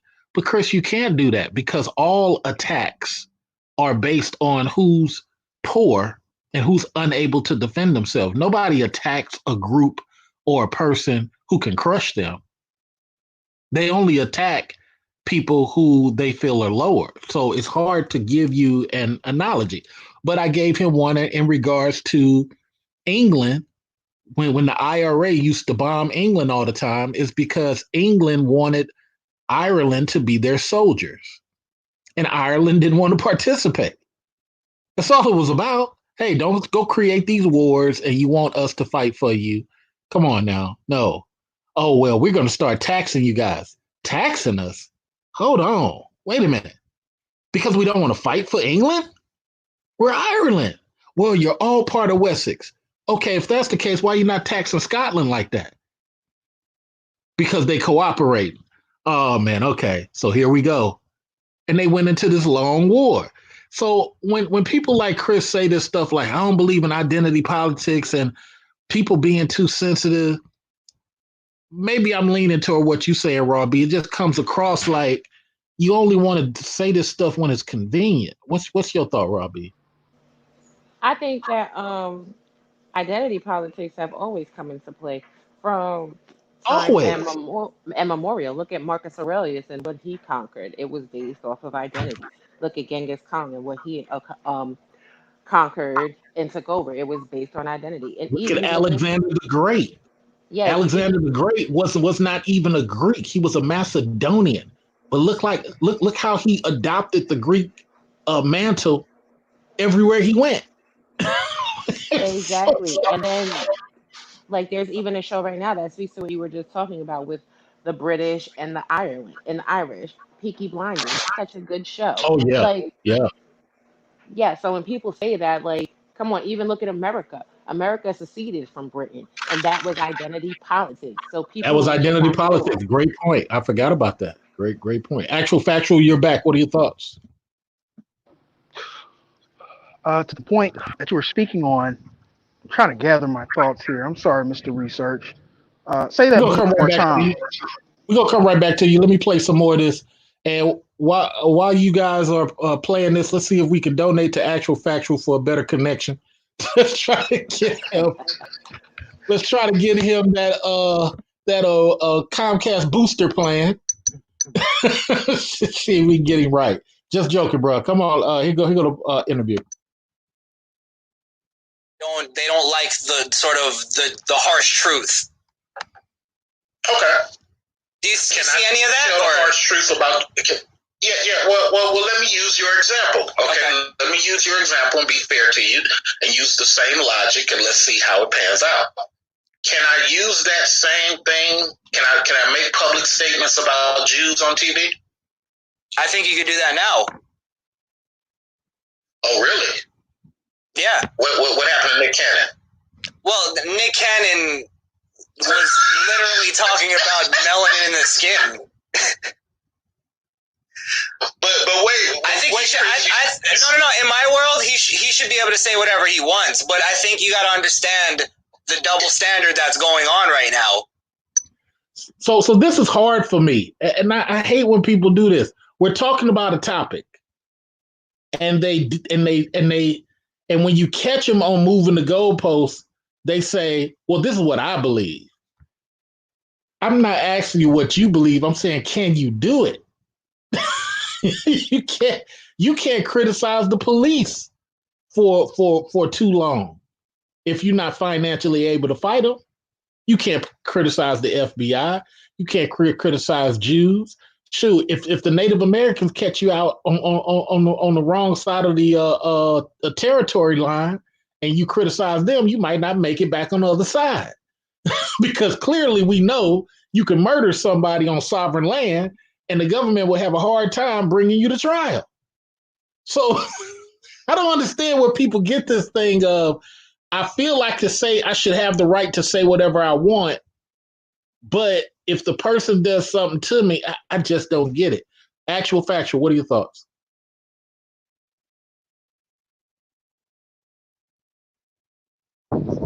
Hello, can you hear me? Yeah. Okay, I'm sorry about the delay. I'm sorry about my connection overall. Yeah, so that's a common thing that we see in this space.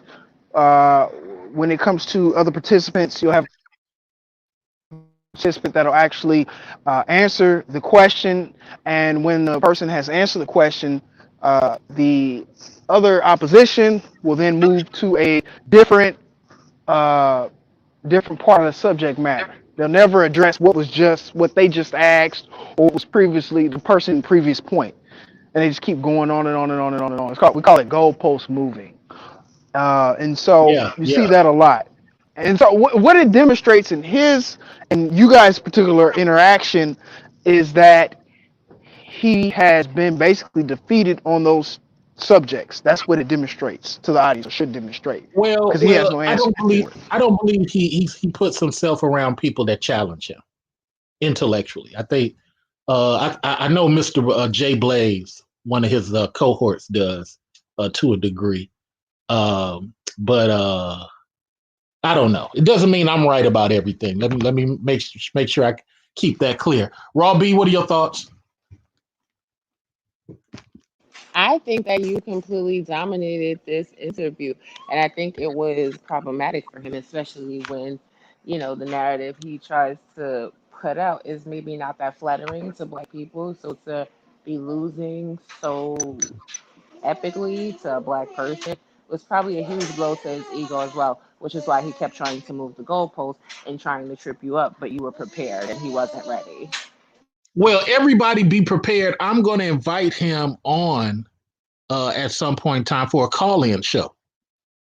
So you guys will be able to call in and ask him questions directly, and it'll be very entertaining. Press 1 in the chat room if you would like a call-in show with Mr. Chris. I'll invite Mr. Chris on for you guys. If you're interested in a call-in show to speak to Mr. Chris, put a 1 in there. Let me know. Let me go back to this. So, Chris, you're not sticking to your own logic, sir. no. You can't. Every group protects its own interest. Okay, every group. Everybody's monolithic when it comes to their flag and their interest. So I understand you feel like there's reasonings behind Nick. Hold on. Let me prove that point, because a lot of people think that folks ain't monolithic. Now, I'm gonna say it this way to Raw B. If those Grenada or those Venezuelans or those Guyanese or those Haitians living in America, and I already know, Raw B, I already know, I just didn't want to out you, but if any one of those flags get attacked, won't those people form like Voltron? Won't the Guyanese just start transforming and be like, hey, hold on. They sure will, especially them Haitians. Papa say boomba, yeah, okay, they will go in. Stop playing. Wait a minute. What's so funny is I saw Republican Mia Love. She been talking anti-Black for years, living with her white husband and her biracial children. But the minute Trump said something about Haitian and she saw her mother and dad cry and her mother and dad voted for Trump, she quickly went over to CNN. Okay. She went to defend her Haitian flag. Forget Republican. Forget being an American. Forget being a Coloradan. Right now, you made my mom and dad cry. I'm finna go to the enemy news station and talk against Trump for the rest of his term. What? You was just championing that dude 2 years ago. I'm sorry, I had to say that. But I'm using your own theory. It should be across the board, irregardless of who the candidate is. But no. Don't like it. What you're saying, what you're missing is that's my logic. The logic that society is going off of is that if you say something that's not even controversial about Black people, you can lose your job and you can get banned the same exact way. So what I'm saying is I think you're missing that is more of a response to the outrage and the cancel culture. Right. That's not my logic. I don't like that logic. But I'm willing to go down with you on that part of your thinking. Then prior to Black Lives Matter, good Republicans should have stopped what was happening before it got to that point. 100% agree with you. It should, if all that is true, if then good GOP should have stopped. Hey, let's not tease these Black people. Hey, how can we get the good ones on our team? You see, none of that happened until somebody got tired of it and started being oversensitive. Now, let me agree with you. Maybe the oversensitive has gotten to a point where it's ridiculous. But guess what? You had a lot of opportunity to stop it, but instead of stopping it, you made fun of it. Instead of stopping it, you encourage your kids to do more of it. No, now that it's so big, now that it's so big, now the argument we have is, oh man, you can't say nothing. No, but what is it? Because you're still not saying, like, what is the sensitivity about? You get what I'm saying? Like, what is?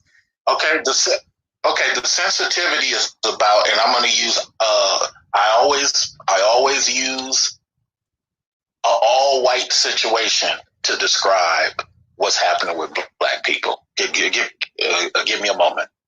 The sensitivity is you have Russian people telling Ukrainians, we don't care about your life. Mm-hmm. And the Ukrainians like, but we're both white. What are we going on? No, you guys, we view you guys as slaves. Huh? Are you Slavic people still on that? Yes. The Romanians are darker than us. It's not about dark. It's about how we view you. Oh my God, will y'all just leave us alone? No, we're going to create a war with you. Oh my God, come on. We're Ukrainians. We're just trying to chill. You guys keep messing with us. You know what? If the Serbians help you, we're going to get them too. Oh my God, we don't want you to get us, so we're going to hate the Ukrainians too. Ukrainians are like, wait a minute, we haven't even done anything to you guys. Leave us alone. See, that's what it is.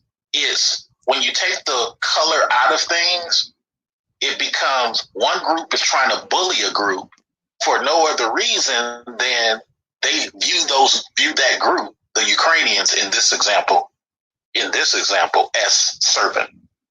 And they won't stop messing with the people, no matter how educated they are, no matter what degrees or what position they have, simply because you speak Ukrainian. Yeah, but in your analogy, what is, because Ukrainian would be black in your analogy, right? Right. So we're talking about the double standards of free speech. Where in my logic, anybody, I'm a free speech extremist. Anybody should be able to say anything about anybody, no matter how offensive it is, as long as they're not calling to any violence, right? Or threatening somebody, right? What you're basically saying now is that the double standard is justified because of slavery. And what's funny is before you even started speaking, I was going to interject and say that this argument can't be made without bringing up slavery.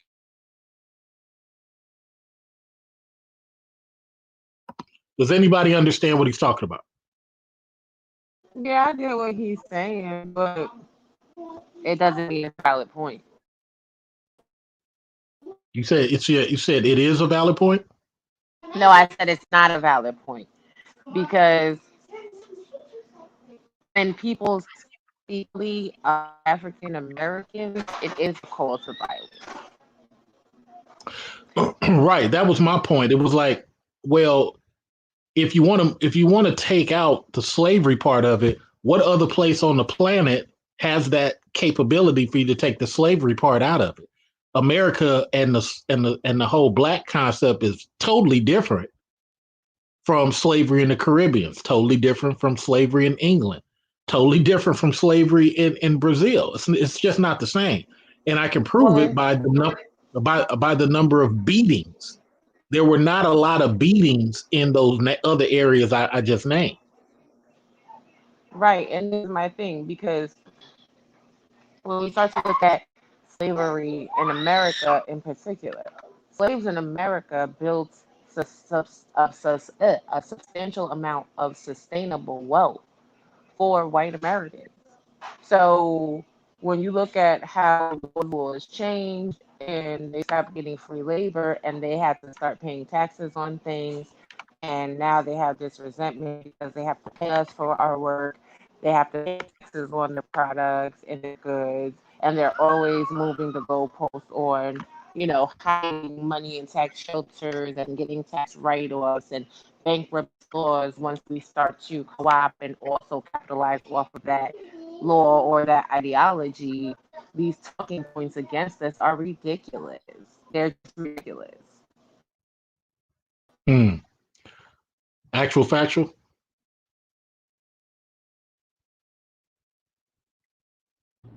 I Hello. find it interesting how we're always told to forget.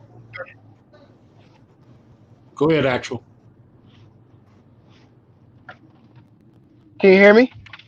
You find it interesting? Hello? Can you hear me? Yeah, you find it interesting? Can you hear me, sir? Oh, okay. I find it interesting how we're always told how we orient ourselves in our history in this country in relationship to it. We're told to forget about it, that it's not a part of us. There shouldn't be a part of the conversation anymore. But but Irish people and their dealings with Scots and their dealings with their Eastern neighbors, the UK, the Brits, they get to bring it up. It's a sticking point. It's a rallying cry. And so what you were mentioning with the Slavs and all that whole region, which is, if anybody's paying attention to the news, they're not keying on it very much in our news, but international news is they were just having a conflict over there. Those highly contested places where you have a lot of ethnic tensions going on. It's been going on for the better part of 200 years when you consider the Balkans. So I'll end with that. Yeah, and both of you guys are absolutely right. That's why I don't understand when people make these points and say, well, don't talk about international, talk about here. Well, you just want me to pigeonhole an argument. You just want me only talk about this particular mouse in the rat trap that you caught. You don't want me to talk about the behavior of rats. You don't want me to talk about the behavior of traps. You don't want me to talk about none of that. You only want to talk about this particular rat in this particular trap at this particular time. You don't even want me to talk about other rats that you've caught in the same trap before.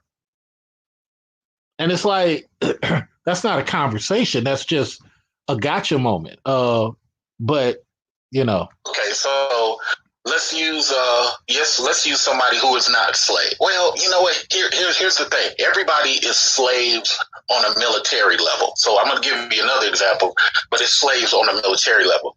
The Irish and the Scots versus England. Okay, they're all from Wessex. Wessex is the land that all of them are on. So they're all from Wessex.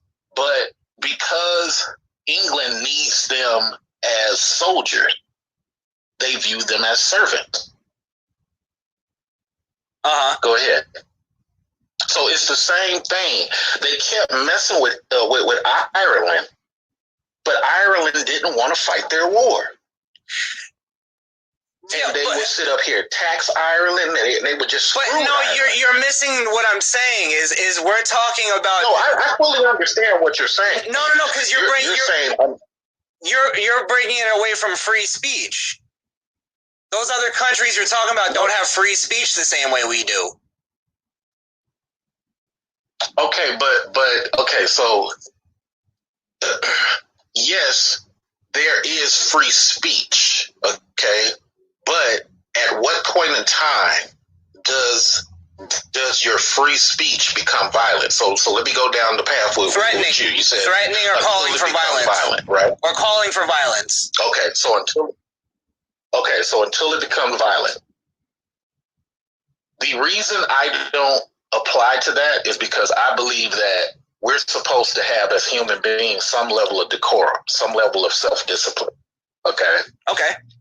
When my free speech, even though it's not violent, turns into me trying to damage your image and encourage others through my laughter at damaging your image, human being nature, people will seek out those images and start attacking it. And then Chris and Mr. Research will no longer be in control. My point is, and I'm gonna end it here because we're going on too long. I'm gonna put the segment 2 on the video. I'm gonna chop up the video and put this on. But my point on this thing, when I say to him about image, is what I say about black people all the time, and the same thing I said on that black panel that I was on. People don't understand, and this is why Raw B said that if that flag is in jeopardy, all of these people living here will forget that American flag and go defend their flag. All those people, they cool with America, but if the Grenada flag gets threatened, if the image of the Grenada flag gets threatened, you're going to see some people come out the woodworks that you thought was regular black folks, but they Grenada, or their mom was a Grenada. You probably won't even realize so many Grenada people here. You probably see some white people who grew up in Grenada all of a sudden transform from white society and go fight for that Grenada flag. And you'd be like, what the hell? That's why I call it flag culture. Am I making any sense, actual factual?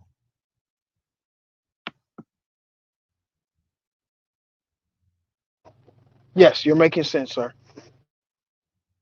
Flag culture means everything. And it's hard for Americans to understand that. There's no flag culture here. So that's why I was trying to share. Well, I disagree. Okay, go ahead. Let's have that, because this is our last round, our last 15 minutes. So let's dig into that. You have Black the floor, culture sir. is I'm very much so important here. Can you hear me? Where is our flag? Oh. American flag? Flag culture is very much so important here, man. But I'm saying, but if okay, go ahead. Explain why. I'm gonna let Raw B go after you. Go ahead. Explain why flag culture is very much so important here in America. No, I'm like, do we have it? Yes, we have it. Very much so. Okay. With all the, I mean, you can do it just a very simple search in American history in the last 100 years. Nationalism is very high. I mean, just think of them reinstituting children reciting the Pledge of Allegiance in the last 30 years, and the various different fights that has taken place all the way to the Supreme Court. I was a part of a religious organization that took part in that. So I know flag culture and nationalism is very important here. Very much so. Well, one of the things I said. I'll say this, Mr. Research. Let me say this, and I'll let you go. I'll say this.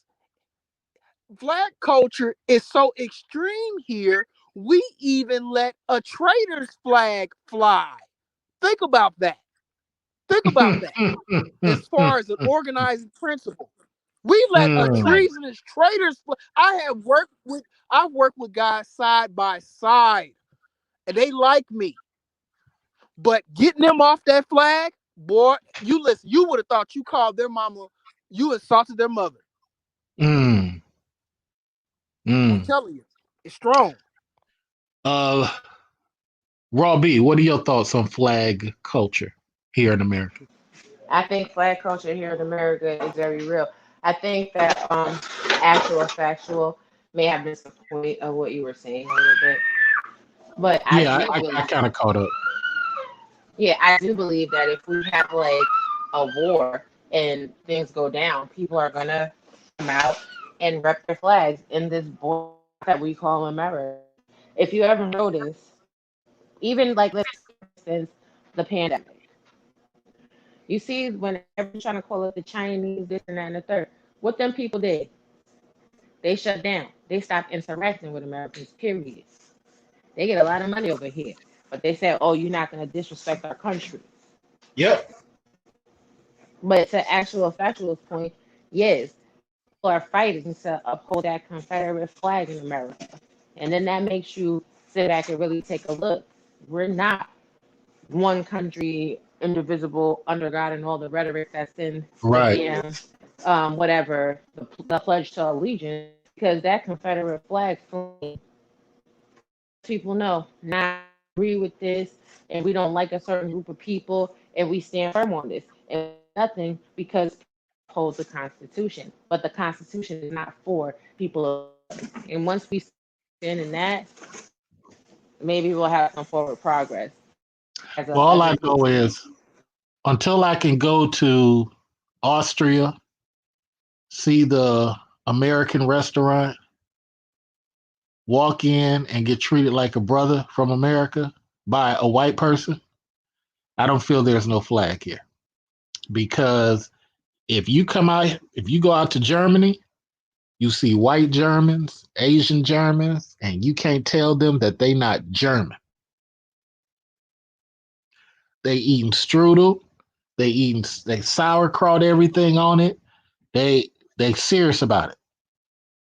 And they don't get caught up in the Asian German, black German crap. That comes after the fact. That's like number 9 on their list. They're German. I've Now seen you it.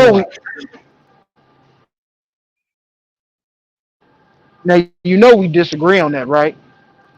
Go ahead. I've been wanting to challenge you on that for a long time, sir. Those Okay, people are please. not strictly Those people are not strictly flag people. No, they're not. No, they're Okay. not. You see the insurrections and the shootings that have taken place, and the election of Boris Johnson and other uh, autocratic populist guys come in. No, they're not. Mm. What were their positions on black people?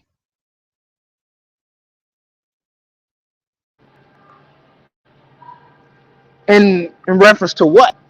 What exactly? Uh, the guys that you mentioned, Boris Johnson. What was his reference toward black people? How did he feel?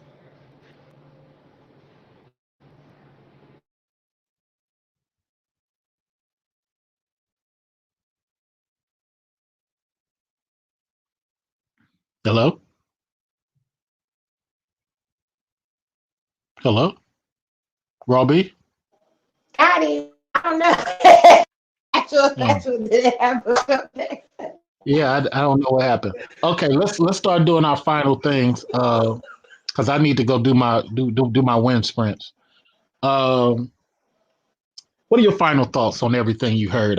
You only heard one fourth of this. You only heard one quarter of it. I What need do you you? to send me the link so I can finish No, no, listening to that. I'm gonna slice it up and put it on here. Okay. What are your thoughts though? My thoughts. This was a really engaging, really exercise for Sunday afternoon, and thank you for having me on. I think you handled yourself very well, and I'm definitely gonna be here. Um, you have the gentleman to your panel. Uh, my other thoughts is while I enjoy your little snippet videos, I need to live more often. You need what? I need to live more often. You need me to do that more often? Yes, because in a space where there's like, I don't want to say crazy, but people that are not really giving balance to content, we need that. Yeah, that's why I'm going to stay off the male panels. I'm just tired. It's too draining. You're You know, not it's married. I mean I understand a lot of women panels are terrible too, but it's just I don't get it. I don't get it. Maybe my personality is too strong for a lot of panels. I just see that. Even though I'm talking at this level, I'm not yelling. I'm not cursing. I had somebody say to me, and this is the second time, but you came in the room with a bunch of fire. Where was the You got fire? you understand it's not that your personality is too strong. It's that speaking unpopular opinions. And I figured out on my time in YouTube, whenever you're not following along with the masses, you're Group enemy. think. Group Herd think. mentality. I said that when I left the panel. I said it comes across like group thinking if you don't want nobody else to voice something that is in disagreement. And unfortunately, I had a couple of the brothers say, "Oh, I thought he was talking directly to me. I thought he was talking directly to me." No, gentlemen, I was talking about the topic. I was talking about the topic. Christ, Right. it's so Personally, because difficult. they firmly identify that they're saying, even though they want to try to pretend like they're fair and balanced, even though they want to try to pretend like they're just, conversation for conversation's sake, those are their true beliefs.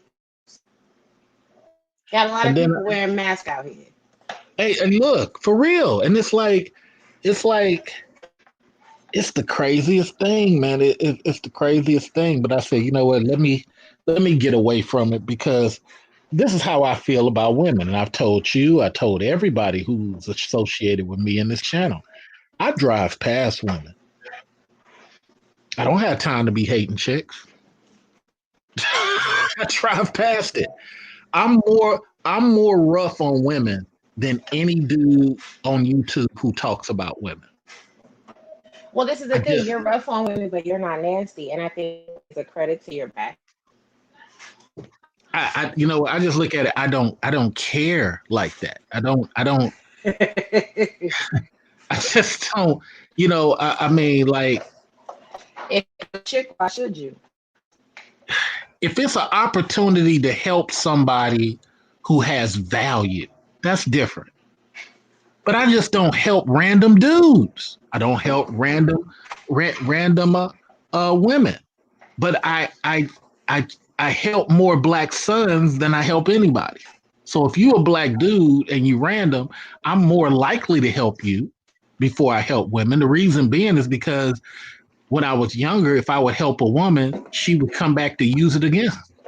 I said, right. I'm not gonna put myself in that position again.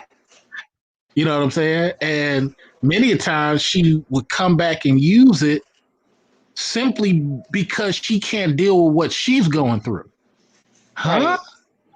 What does that have to do with me? So wait a minute, you fabricated this whole thing against me because you needed something to deflect from you getting caught on what you was doing? Come on, man. But that's how people move. A lot of people don't want to take accountability. You understand what I'm saying?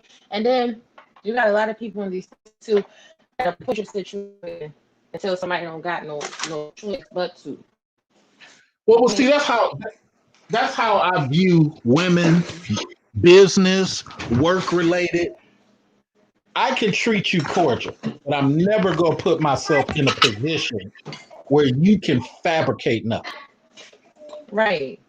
I'm just not. Most women don't really fabricate stuff, though.